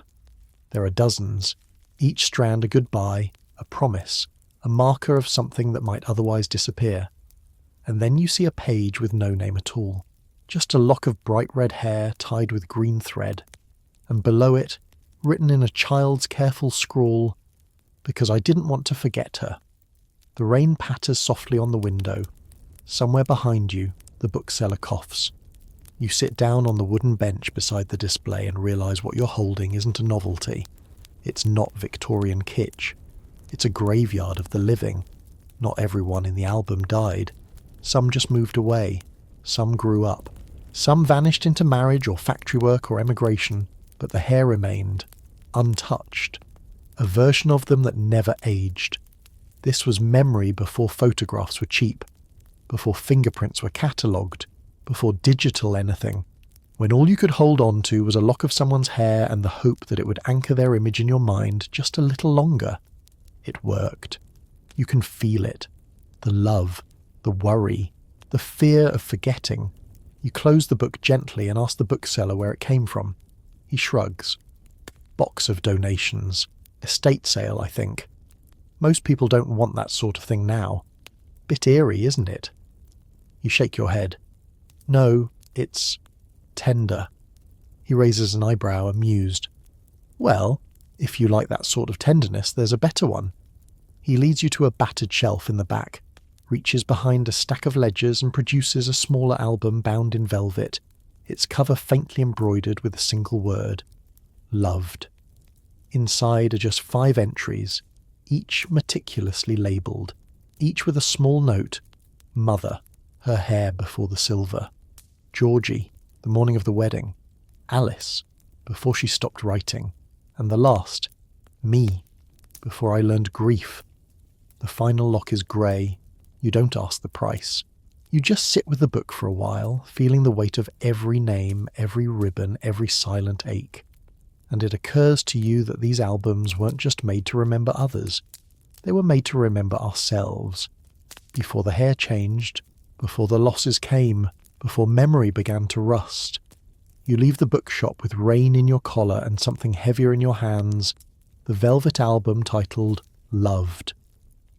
The bookseller offered it to you for a pittance, said no one had asked about it in years, but it doesn't feel like a bargain, it feels like a responsibility. Back at your lodgings, you set the album on your desk, light a candle, and run your fingers across the worn cover. The embroidery is faint, but the word still hums softly. Loved. And you begin to wonder, who made this? Not just who they were, but what they were trying to hold on to, because now, more than ever, you understand. A lock of hair isn't just memory, it's evidence. It's proof that someone existed once, in a moment so vivid and personal that it had to be preserved, even if they were still alive, even if it hurt too much to say their name. You open the album again. The final lock, the grey one labelled me, before I learned grief, pulls at something deep inside you. You stare at it for a long time. Hair doesn't lie, it doesn't perform, it doesn't apologise. It just remains. That's why the Victorians clung to it. In a world where everything else could disappear, children, lovers, whole neighbourhoods swallowed by cholera, hair stayed behind. A strand could survive when prayers did not. And suddenly, something in you shifts.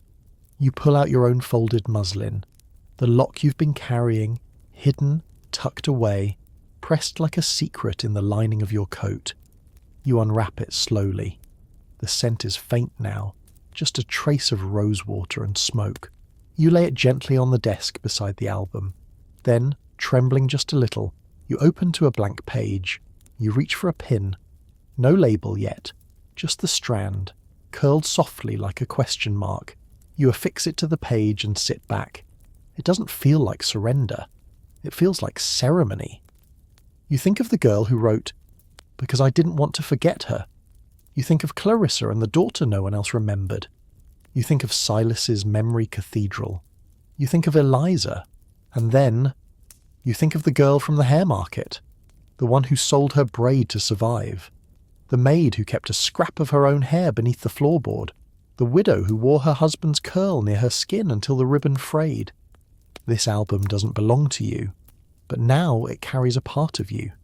You close the cover slowly, and for a moment, everything in the room feels still, not empty, just remembered. And as the candle flickers, you realise something no collector, no club, no society column ever said aloud. Hair is not a relic of the dead.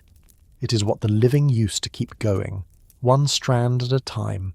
A few days later you receive an invitation. Hand-delivered, no return address. The paper is thick, the handwriting delicate. It reads, "You've seen what memory can do. Come see what science dares to claim. Lecture Hall C, Royal Academy, this Friday at 8. Dr. Jonathan Bellamy, phrenologist and hair analyst."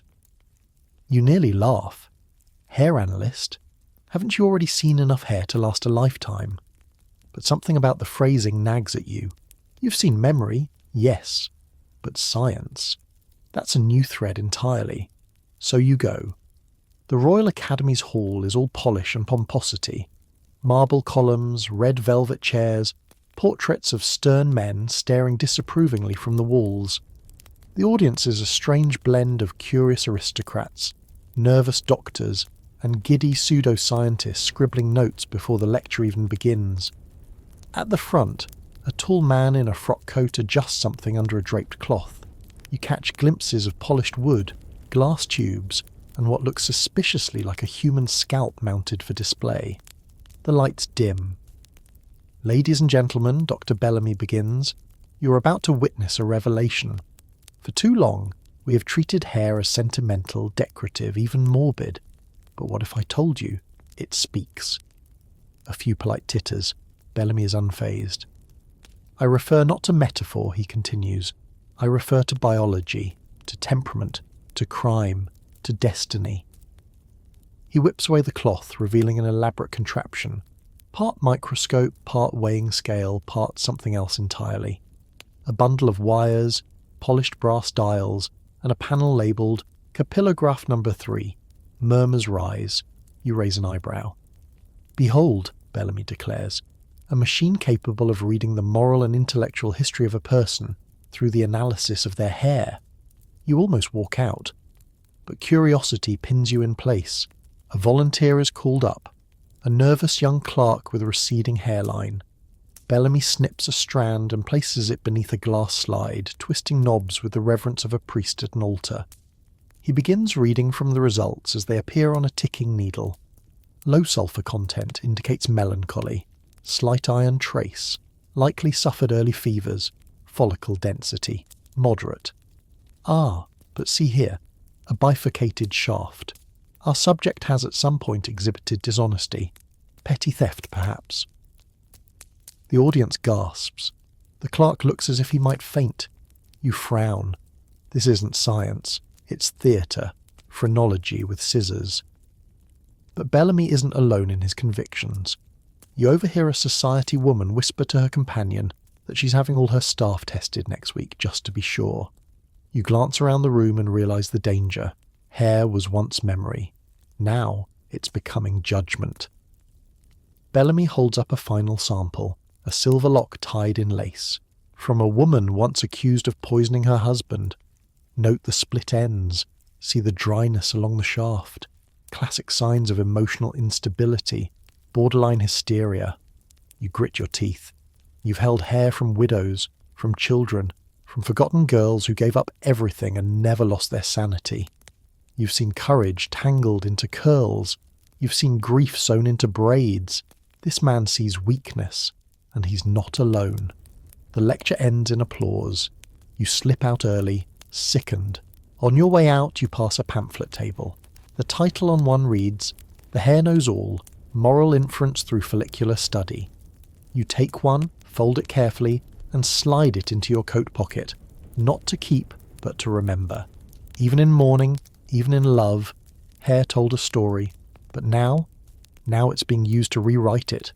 The pamphlet burns in your pocket the whole walk home. You don't open it. Not yet. Just knowing it's there feels enough, like carrying a forged map that leads to somewhere real but deeply wrong. You've seen what Hare meant to mourners, to lovers, to the forgotten. But this is a shift, a rupture. By the time you reach your door, the fog has thickened. It wraps around the city like gauze, as if trying to soften the outlines of a world too sharp-edged to face head-on. You step inside, hang your coat, and light the lamp. Then, finally, you unfold the pamphlet. Inside are diagrams, charts, a smiling woman's portrait labelled confirmed hysteric beside a blown-up sketch of her hair under a microscope. Writings about keratin density, split-end angles, sulfuric saturation. None of it sourced. All of it cloaked in just enough scientific flair to sound plausible to someone desperate for certainty. But you know better, because this isn't science. It's classification disguised as care. They've taken the most tender thing, hair once held between lovers or braided into remembrance, and turned it into evidence of failure, of instability, of guilt. You flip to the final page. There's a form titled Application for Moral Screening, House Staff, Prospective Spouse, Inmates, Children, or Debtors. Just beneath it, a strand is sufficient. You feel cold, not from the weather, from understanding.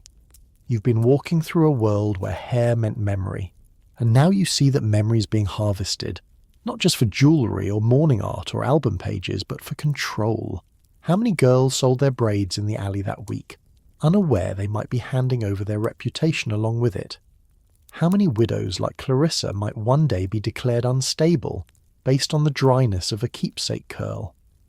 How many poor housemaids, already judged by the thinness of their shoes, will now be accused by the state of moral frailty because of a split end? And you realise something dark and undeniable. Hair, in Victorian England, is no longer just sentimental. It's becoming surveillance. You toss the pamphlet into the fire, watching as the pages curl, blacken and vanish into ash. But the thought remains, stubborn and heavy. Who decides what a strand of hair says? A grieving mother, a love-struck soldier, or a man in a waistcoat with a brass machine? You pull open your drawer and look at your album again, the velvet one marked Loved. Your own page now rests inside, modest and quiet. Just a single curl. No judgment, no analysis, no conclusion. You run your hand across it and whisper, not to anyone in particular. You don't have to prove anything. You just have to be remembered. Outside, the bells chime 9. Somewhere across the city, Silas is lighting a lamp in his quiet museum. Somewhere else, a barber is tying a ribbon around someone's future. And in a parlour not far away, a mother is brushing her daughter's hair one last time, not knowing she'll save the comb for years to come. Because some stories aren't meant to be decoded, only kept. The next morning brings a different kind of quiet. A postboy delivers a parcel. No return address, just your name, written in looping black ink. Inside, a trunk key and a note on stiff card. In case you're still collecting stories, she kept them all. You don't recognise the handwriting, but the address on the envelope is unmistakable. It leads you back to a boarding house in Shepherd's Bush, one you visited once months ago, chasing a rumour about a girl who sold her hair for opera tickets. You hadn't found her then, but someone found you. The landlady greets you with a weary nod. She doesn't ask questions. She leads you up a narrow flight of stairs, worn smooth by years of secrets, and unlocks a small attic room. Dust dances in the air. The window is cracked, a lace curtain fluttering softly. In the middle of the room sits the trunk. You kneel before it and slide the key into the rusted lock. It opens with a sigh, as if relieved to be remembered. Inside, bundles, dozens of them.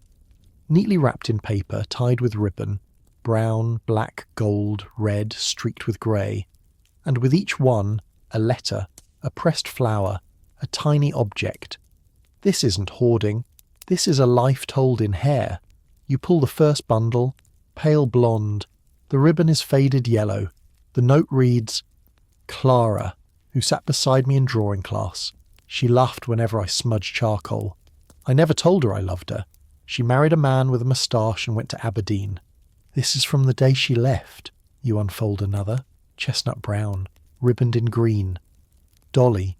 We drank too much brandy one night and cut off each other's braids. She was gone by morning. I think she stole my gloves. I never minded. And another, soft black curls. My sister, the day before she died. I never said goodbye properly. This is all I have. You sit back, breath shallow. This isn't mourning jewellery. This isn't phrenology or theft or tokens bought in a street stall. This is a memory archive. Not of the famous, not even the tragic. Just people, friends, lovers, strangers, who passed through someone's life and left a strand behind. And whoever she was, the girl who saved them, she saved everyone. You keep reading. Some entries are poetic. Kit, who taught me to whistle through my teeth, who cried once when I recited Keats, who kissed me under the railway bridge in the rain. Others are blunt. Margaret. I hated her, but her hair was magnificent. I couldn't throw it away. And some are painfully raw. Mother, after the fever. Her braid was still warm when I wrapped it. The deeper you go, the more the trunk gives. You find a folded page titled For After. It's written in the same hand as the note that led you here. If someone finds this, know that I wasn't lonely. Not really. I had them. All of them. They stayed. In every strand. I wasn't afraid of being forgotten. I was afraid of forgetting them. Your hands tremble as you place the note beside the bundles. This trunk isn't a collection. It's a diary written in hair. And somewhere in the middle of it, perhaps still waiting, is your own strand. You haven't found it yet, but you will. You stay in the attic until the light outside fades to the colour of the ash, sitting cross-legged on the wooden floor surrounded by memory. The bundles begin to blur, not in meaning, but in tenderness. Each lock becomes a voice, soft and overlapping. Each note is a moment someone refused to let slip away. And then, finally near the bottom of the trunk, you find one that stops you. It's smaller than the others, wrapped in blue ribbon. You know that colour now. You've seen it in a frame beneath glass beside a plaque. You untie it slowly. It's Eliza's braid. Not a keepsake. Not a clipped lock. A full braid, intact and long, bound at both ends like a rope, and pinned to it. A letter, folded tightly and worn at the creases. You open it with reverence. Eliza Trenwith. She was my first heartbreak. She left a strand on my pillow the night she went. I don't think she meant it as a goodbye, but it became one. I wore it in a locket for years, until the ribbon frayed and the clasp rusted. Now I keep it here, with the others, because what is hair, if not the part of us we give when we're too afraid to give anything else? Your breath catches. So it was her braid beneath your pillow that night, not left by accident, not misplaced, passed down. You place the braid gently back in its paper, the ribbon trailing like a signature. You wonder how many people Eliza passed through, how many remembered her. You wonder if she ever knew she was being remembered this way, not for what she said, but for what she shed. You pull out the last few bundles in the trunk. One contains 2 locks, braided together, one ash blonde, one coal black. No note, just a pressed flower. Another is bound in black ribbon, the handwriting smudged, almost illegible. I never knew her name, but she looked at me once like she understood everything. I kept this to remind myself I wasn't invisible. That one stays with you the longest. You sit back, letting the candle burn low, and then, slowly, you take out your own muslin bundle, the curl you've carried for weeks, unspoken, unnamed. You unwrap it. The curl unfurls in your hand like breath. You open the album you brought, the one titled Loved, and find a blank page. But instead of pinning it there, something pulls at you. You take a fresh envelope from your coat, slide the curl inside, and write just one line on the back. Not forgotten, not for sale, not for science, just kept. Then you place it carefully into the trunk between the girl who braided her heartbreak and the one who remembered a nameless gaze. You close the lid with care, not like ending a chapter, like turning a key on something sacred. As you leave the attic, you glance back one last time. The light from the hallway cuts across the wooden floor. Dust floats, soft and slow. And in that glow, the trunk doesn't look like a container of the dead. It looks like a lantern, one lit by memory, warmed by hair, passed hand to hand, not a shrine to what was lost, a promise that someone, somewhere, once held on. The next day, the city moves as usual, carts rumble, milk spills, bells toll the hour. But you walk through it differently now. The world feels braided somehow, threaded through with all the invisible strands you've touched, seen, or imagined. Eliza's ribbon, the maid's muslin scrap, the anonymous braid under glass, and now the trunk in the attic, sealed like a time capsule of tenderness. And then you hear a chant. It comes from around the corner, loud, rhythmic, resolute. You follow it instinctively, heart already quickening. It leads to Trafalgar Square, where a crowd has gathered. Dozens of women, boots laced, cheeks flushed, voices raised. Suffragettes. They carry placards and pamphlets, but also something stranger. At the front of the procession, a woman holds high what looks like a braid. Not delicate, not perfumed, but rough cut, bound in twine, and swinging from a walking stick like a banner. You edge closer. A young woman with sharp eyes and cropped hair catches you watching and steps beside you. Curious, she asks. You nod. What's with the braid? She grins, half defiant, half amused. It's hers, our speaker. She cut it last night. Said she's tired of being ornamental. You glance up as the speaker takes the steps. She's tall, plain-faced, and utterly unafraid. Her hair is jagged where it used to fall long. Her voice carries like a blade. They say a woman's virtue is in her locks. Let them see we keep our virtue in our minds, cheers erupt. You're stunned. Until now, hair has always felt like something others kept. Mourners, lovers, collectors. But these women? They're not saving it. They're sacrificing it. You ask your companion if this is common. She nods. Started as a protest against the marriage ads. You know the type. Seeking wife. Must be fair-haired, 20, obedient, well-endowed with curls. So we cut them, one after another. Left our braids on the Parliament steps, she laughs. They called it hysteria. We called it a message. You glance at her head. Her hair is close-cropped, uneven. A home job. She notices you looking and shrugs. Wasn't much to begin with, but cutting it off felt final, freeing. You try to imagine Silas's careful glass frames in contrast to this, where his braids are preserved like relics, these are discarded like shackles.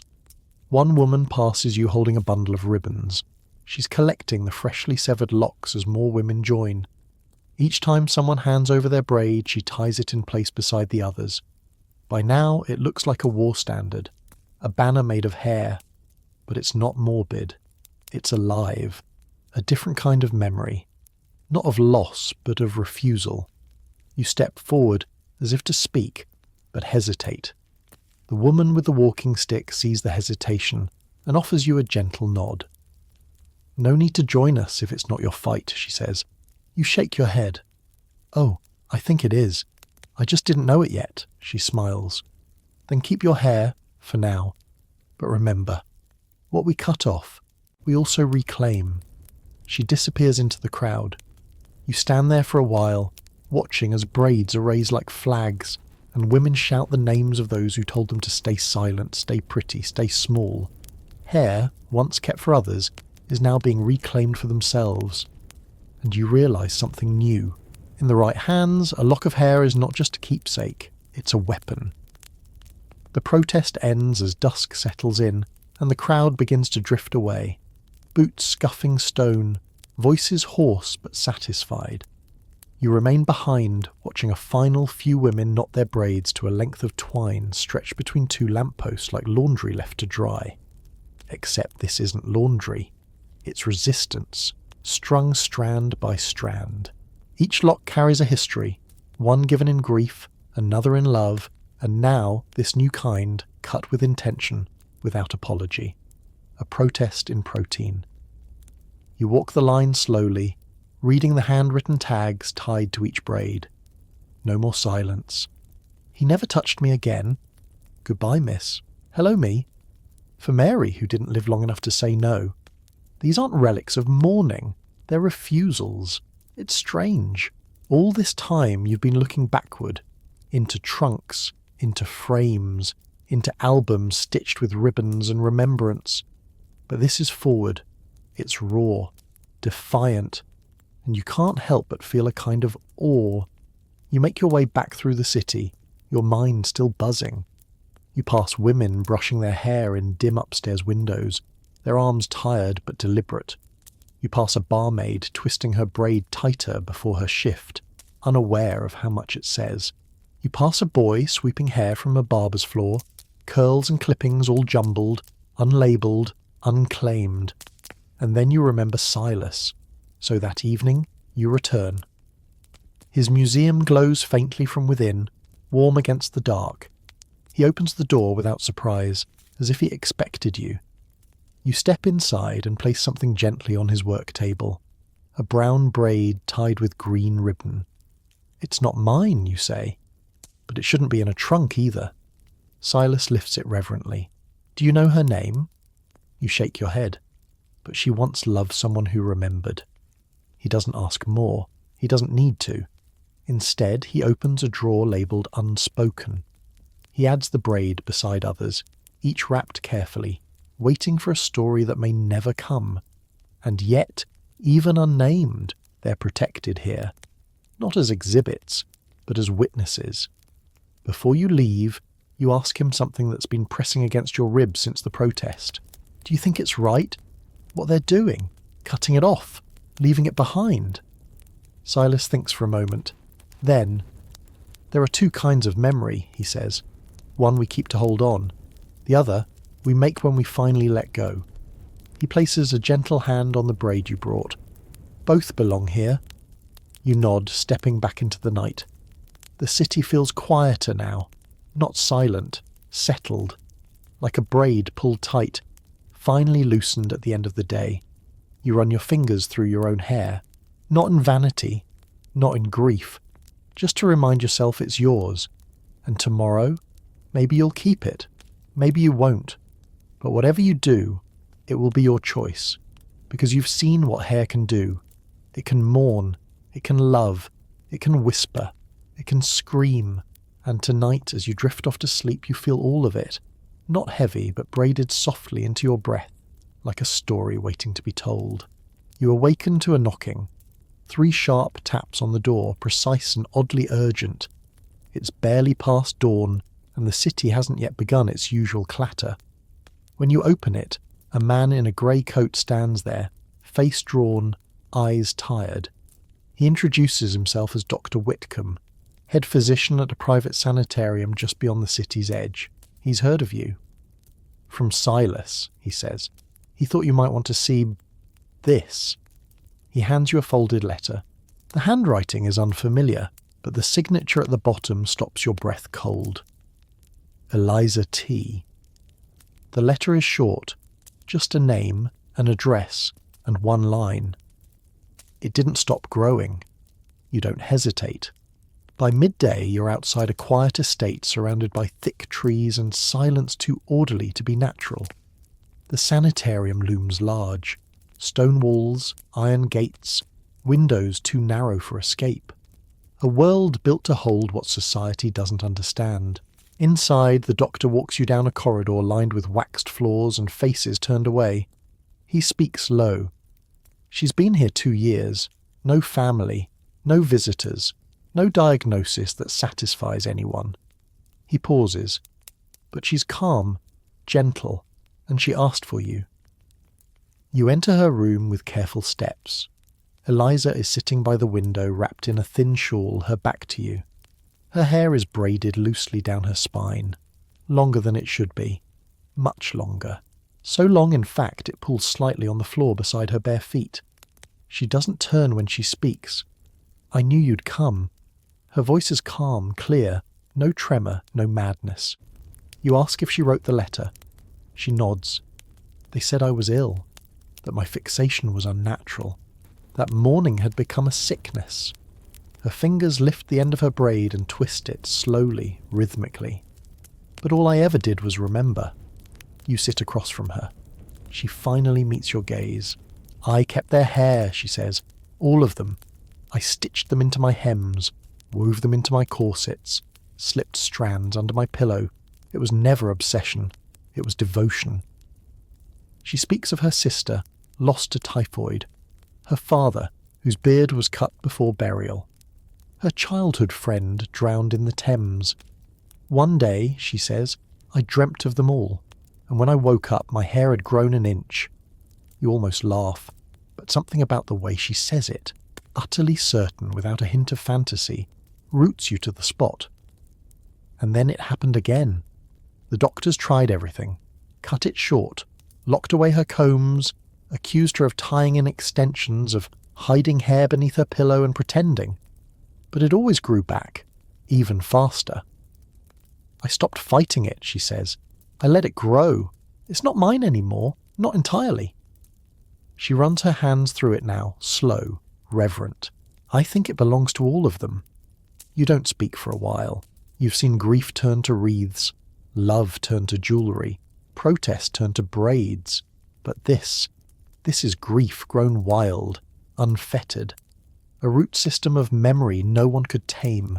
And strangely, you believe her. Or maybe belief doesn't matter. Maybe what matters is that she knows. Before you leave, she presses something into your hand. A strand. Not from her braid, but from a tiny cloth sachet. The last lock I ever took from someone else, she says, before mine began to grow. You look at it, fine, soft, tied with white ribbon. Eliza smiles, but there's no madness in it, only peace. I don't collect anymore, she says. Now I carry. You leave the sanitarium with the sachet still warm in your pocket, the ribbon pressing lightly against your palm as if it knows how to anchor you. The gravel crunches underfoot, and the trees sway faintly in a wind that wasn't there before. You don't speak to Dr. Whitcomb on your way out. He nods once, grave and wordless, as if you've both seen something that can't be described in academic terms. And maybe that's the point, because Eliza isn't mad. She's woven. You take the long road back to the city. All the while you turn her words over in your head.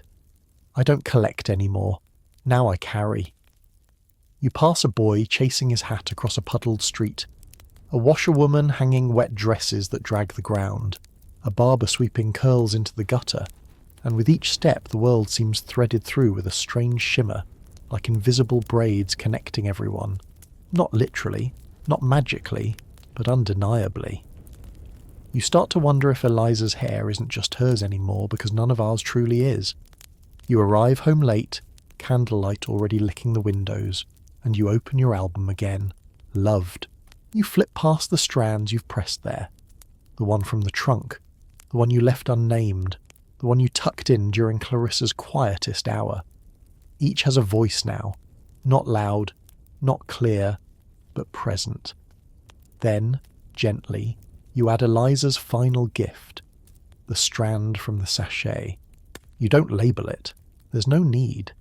Its silence is enough. And then a thought rises, a question you've avoided. What if your own hair ends up like this, pressed between pages, worn by a stranger, tied into a locket passed to someone who never knew your voice? Would that be horrifying? Or beautiful? Because that's what hair is in the end. It's what remains. It doesn't rot like bone or fade like ink. It outlives your apologies, your laughter, your last touch. It doesn't have to be buried. It can be carried. The next morning you rise early. At your desk, with careful hands, you snip the smallest curl from behind your ear.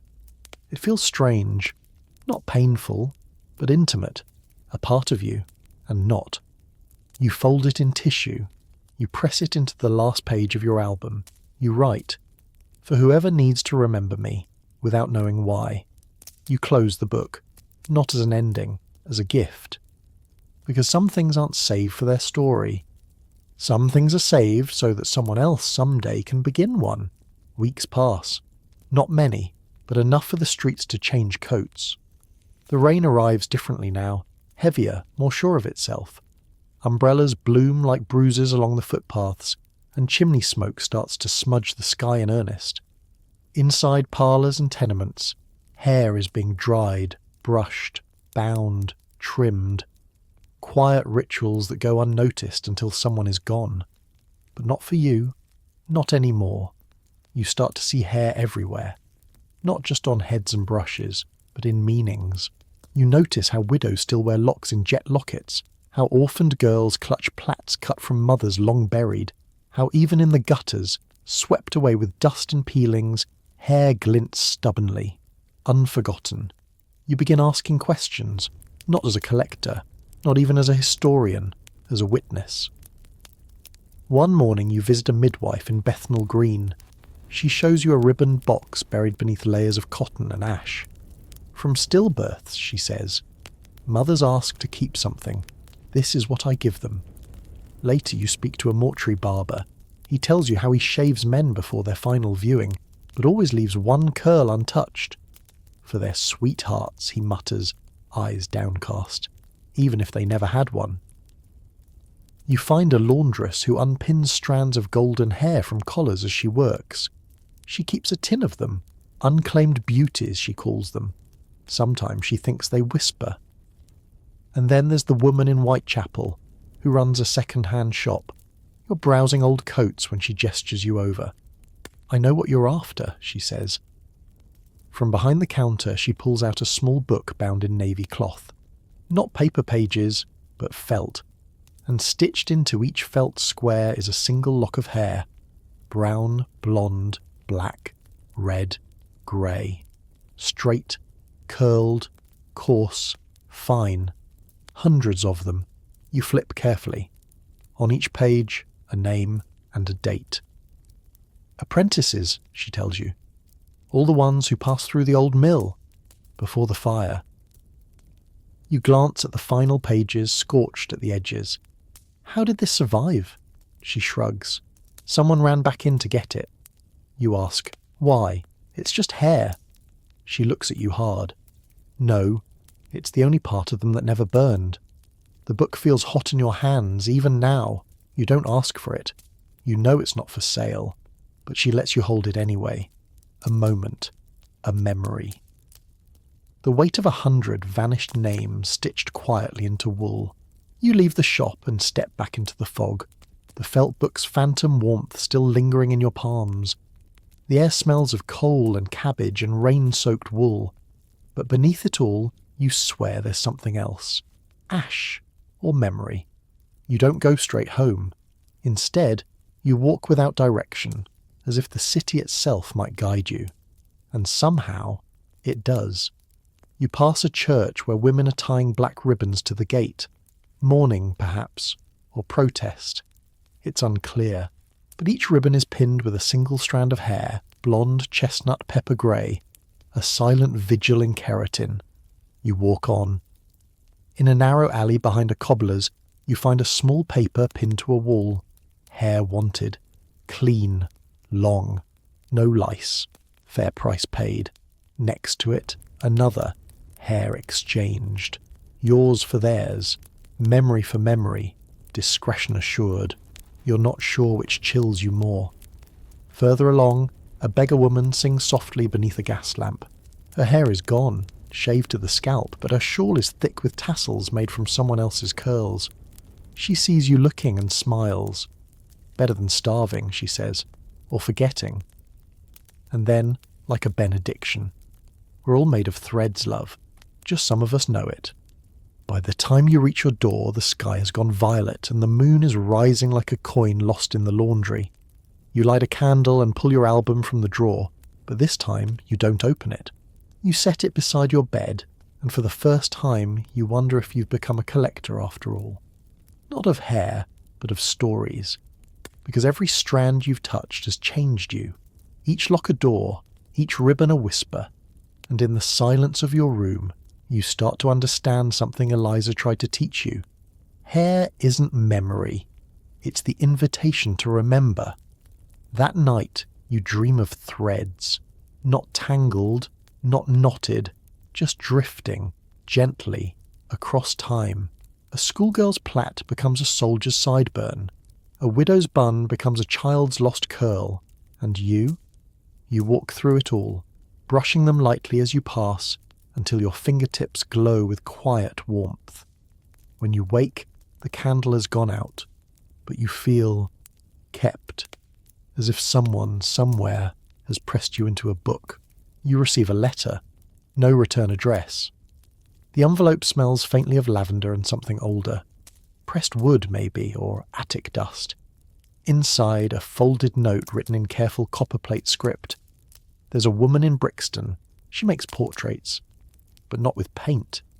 You don't need more than that. The address leads you through crooked lanes and soot-darkened terraces to a modest brick house with a garden gone wild. Ivy curling over the fence, daisies blooming defiantly in the cracks. There's no sign, just a small brass plate beside the door. M. Allstone. You knock. The woman who answers is in her 60s with frizzed white hair and ink-stained fingertips. She peers at you over half-moon spectacles. "I don't do commissions anymore," she says, before you even speak. "But you're not here for that, are you?" You shake your head. You're not sure what you're here for, only that you had to come. She lets you in. The room smells of tea and starch and something sharper. Glue, perhaps, or old secrets. Sunlight slants through dusty windows, illuminating the space. And there, on the walls, on the mantel, stacked on tables, are portraits, but not paintings. These are images woven from hair, some as small as postage stamps, others large enough to cover a mantel clock. Faces emerge from delicate curls and coils, each strand meticulously laid. Browns for shadows, blondes for cheeks, greys for light. She sees you staring. Before photography was common, she says, this was how we remembered the ones we loved, and sometimes the ones we feared.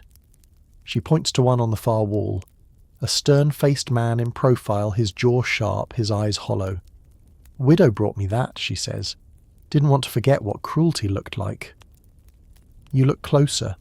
His hair was clearly dark, but his portrait is pale, made from strands she must have clipped after death, in secret, as an act of resistance. You ask how she learned the craft. "My mother taught me," she says, "and hers before that. It's a language, you see. The direction of the weave, the tension of the curl, the placement of knots. It all says something." She shows you another, a child, eyes wide, hair forming wings around her shoulders. "That one was never born," she says softly, "but her mother knew her face."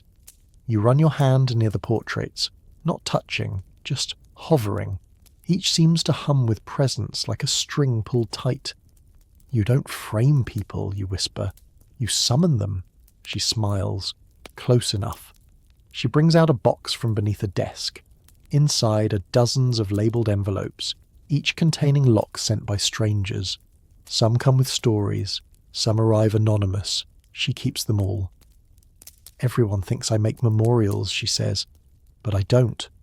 She lifts one envelope, pauses, then slides it back. "I make anchors." The room is quiet. You realise now, this isn't a studio. It's a sanctuary. Not for the dead, for those still trying to hold on. You stay longer than you intend. Miss Alston brews tea with dried violets and lemon rind. The scent fills the room like memory in bloom. She doesn't ask your name and you don't offer it. There's no need. In this place, you're not a visitor. You're a thread, briefly woven in. She tells you the oldest hair she ever worked with was nearly 200 years old, found in a locket buried inside a pew cushion. It was still intact. Faded, yes. Fragile, but whole. Hair remembers, she says, even when people don't.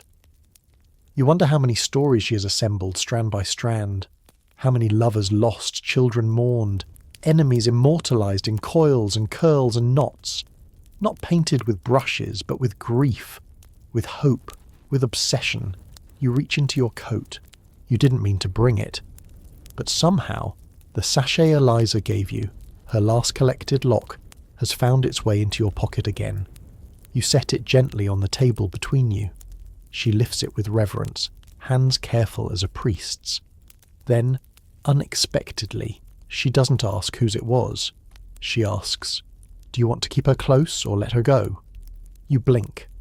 That's the choice, isn't it? Keep or release. Memory or mercy. After a long pause, you say, both. She nods, not surprised, then opens a drawer and removes a square of parchment paper, yellowed and soft as buttercloth. She unfolds it like a spell. Together you begin. She shows you how to tease the hair across the paper in long arcs, like wind or water. You arrange the strands into the shape of an eye. Yours, she says, and then slowly she takes a single strand from the sachet and winds it through the iris. Hers, one to see, one to remember. You press it gently under glass. No frame, just a lid. You write nothing, but you feel it say, I will carry you. Later, as you stand to leave, Miss Allstone walks you to the door. She doesn't hug you. She doesn't offer a blessing. She simply presses the framed parchment into your hands and says, now you have an anchor too. Outside, the fog is lifting. Your steps feel lighter, not because you've let go of the past, but because you've given it shape. The framed parchment sits on your desk now beside the album. You catch yourself glancing at it throughout the day, not because it calls to you, but because it settles something inside you. A little like looking out a window and seeing the sky still there. Constant, quiet, true. The days go on. But something's shifted. You begin to notice how other people handle hair. The gentleness of a mother untying her daughter's braid. The way a man nervously brushes strands off his coat before entering a shop. The pride in an old woman smoothing her silver bun tight, even when no one's watching. Hair isn't vanity anymore. It's language. One morning, you visit a friend who works at the Natural History Museum. You mean only to drop off a pamphlet, but he waves you inside, eyes shining. You'll want to see this. He leads you through the maze of halls and corridors until you reach a locked cabinet in a seldom visited room. Behind glass, dozens of Victorian hair wreaths. Yes, wreaths. Circular arrangements of hair, intricately woven into flowers, vines, and leaves. Each one a looping garland of grief and devotion.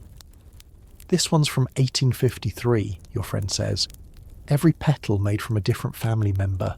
The centre's the baby who died of scarlet fever. He points to another. This was a wedding gift. The bride and groom's hair braided together. And another still. This one was made by asylum patients. We think they used their own hair, tied with thread pulled from the lining of their gowns. You stare. These aren't morbid trophies. They're gardens grown from memory. What happened to this practice, you ask? He shrugs. Photography, fashion, sanitation laws. People started seeing it as unsanitary, macabre. But you're not convinced. Maybe people just couldn't bear to be reminded that love sticks, that grief tangles. That memory doesn't always fade. It sometimes hangs on right behind the ear. You ask if the museum still accepts donations. Your friend raises an eyebrow. You smile. I think I'm ready to let go of something. A week later, you return to the museum with your offering in hand.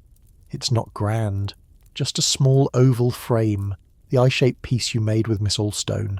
One part you, one part Eliza. A quiet artifact. But when you hand it over, your friend doesn't smile. He looks solemn, almost reverent. We'll keep it in the archives, he says. It deserves care. And for the first time, you don't feel like a hoarder of sorrow. You feel like a historian, a stitcher of time. You walk the gallery afterward, weaving slowly through the marble and the brass. And then, just as you're about to leave, you catch a glimpse of something strange in the corner of a taxidermy display. Wedged behind the horn of a woolly goat. A hair ring. Tiny. Tarnished.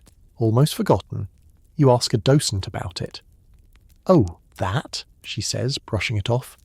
"Victorian mourning ring. People used to wear their lovers' hair woven into jewellery."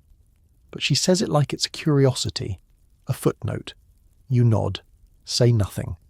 But in your head, you rewrite the label, not forgotten, just hidden. That night you dream again. This time, you're not walking through hair. You are the hair, not a person, not a soul, but a thread, twisting through time, winding around fingers, slipping into envelopes, braided into garlands, pressed into velvet. You're held in lockets, snipped in secret, given in love or grief or something tangled in between. You move from mother to daughter, from enemy to heirloom. You're cut and kept and carried always, and in that dream it's not disturbing, it's comforting. Because for once you understand, memory doesn't need a face, it just needs a strand. When you wake, you sit with a candle again. You open your album, not to add but to revisit. This time each page feels lighter, less haunted, more whole. Because now, you don't need to hold everything. You just need to know someone will. And somewhere out there in a drawer or a museum or a forgotten attic, a strand of you might hum gently in the dark, whispering, "I was here, and I loved, and I was not erased." The year turns, cold gives way to damp, then to warmth, then to the strange bloom of London spring, when daffodils force their way through soot-streaked fences, and children run barefoot in alleyways, trailing laughter like ribbons behind them. You no longer flinch at the sight of fallen hair. It's just part of the cycle now. One afternoon, you're invited to a small gathering in Kensington, a collector's circle. You hesitate, wary of the pomp, the acquisition, the quiet hunger that once drove your own fingertips to tremble over velvet trays. But curiosity wins. You enter a drawing room thick with tapestries and tobacco, and the kind of wealth that pretends to be dusty but is freshly cleaned every morning. On the wall, hair portraits, yes. Rings, yes. But also something stranger. A journal, open on a pedestal, under glass. Each page covered not with ink, but with braided script. Letters formed from human hair. Whole poems written in curling, looping strands. A man in a burgundy waistcoat steps beside you. "Remarkable, isn't it?" he says. "Every letter from his wife. She died in childbirth. He wrote his responses using her hair." You stare. The letters aren't legible, not really, but they're felt. A visual murmur, a whisper made flesh. The collector leans in conspiratorially. "Hair," he says, "is the most honest material. Blood lies, bones fade. But hair remembers who you were when you loved." You excuse yourself politely and step out onto the balcony. The air is softer here. A breeze stirs the ivy. You realise you're no longer collecting hair. You're collecting meaning. Every lock, every curl, every braid. It was never about the person. Not exactly. It was about what they left unspoken, and what someone, somewhere, couldn't bear to forget. Behind you, the party chatters on. But you stand quietly, watching the wind, imagining it tugging strands through time, carrying them forward, not as relics, but as messages. You leave the gathering before dusk, walking slowly along the Thames, the river reflecting bruised shades of lilac and gold. In your coat pocket, nothing. Not a lock, not a scrap, not a thread. And yet, you feel more full than ever. You pause on a bridge where the iron railing is thick with padlocks. Lovers' names scratched into metal. Promises made with keys tossed into water. But you know better. Locks rust, keys sink, hair floats. You lean over and imagine a strand drifting along the surface. One that belonged to no one and everyone. Not claimed, not clipped, just carried. That night, back in your quiet room, you light a single candle. You no longer reach for the album. It stays where it is, not hidden, just resting. Instead, you open a drawer and pull out the ribbon Eliza once used to tie the sachets. It's faded now, barely blue, soft at the edges like an old lullaby. You press it to your palm. No sorrow, no ache, just warmth. You wrap the ribbon around your finger like a ring and close your eyes. And you think of all the ways humans try to stay close. Locks of hair, pressed violets, name carvings on trees, whispers over tea, portraits made not from pigment, but from the remnants of breath and time. And somehow, in this world of rot and rush and forgetting, someone once decided that hair would be the most sacred relic of all. Not gold, not bone, but the soft silken proof that someone had been here, that someone had felt and someone else had remembered. Outside, the wind changes. You feel it pass along your skin like a blessing. You aren't haunted anymore. You're held by the living, by the gone, by the endless looping braid of memory. You dim the candle and drift. And now, the house is quiet. The album is closed. The candle has gone out. You lie there, in that still place between sleep and thought, and you begin to notice things you hadn't before. The softness of the sheets, the faint creak of the floorboards as they settle, the way your breath sounds steady now, no longer snagging on memory. You picture a single strand of hair, floating gently in a bowl of water. Light catches it. It spins slowly, calmly, not pulled by urgency, but by something gentler. Gravity, yes, but also release. In your mind you begin weaving, not with thread, not with grief, but with peace.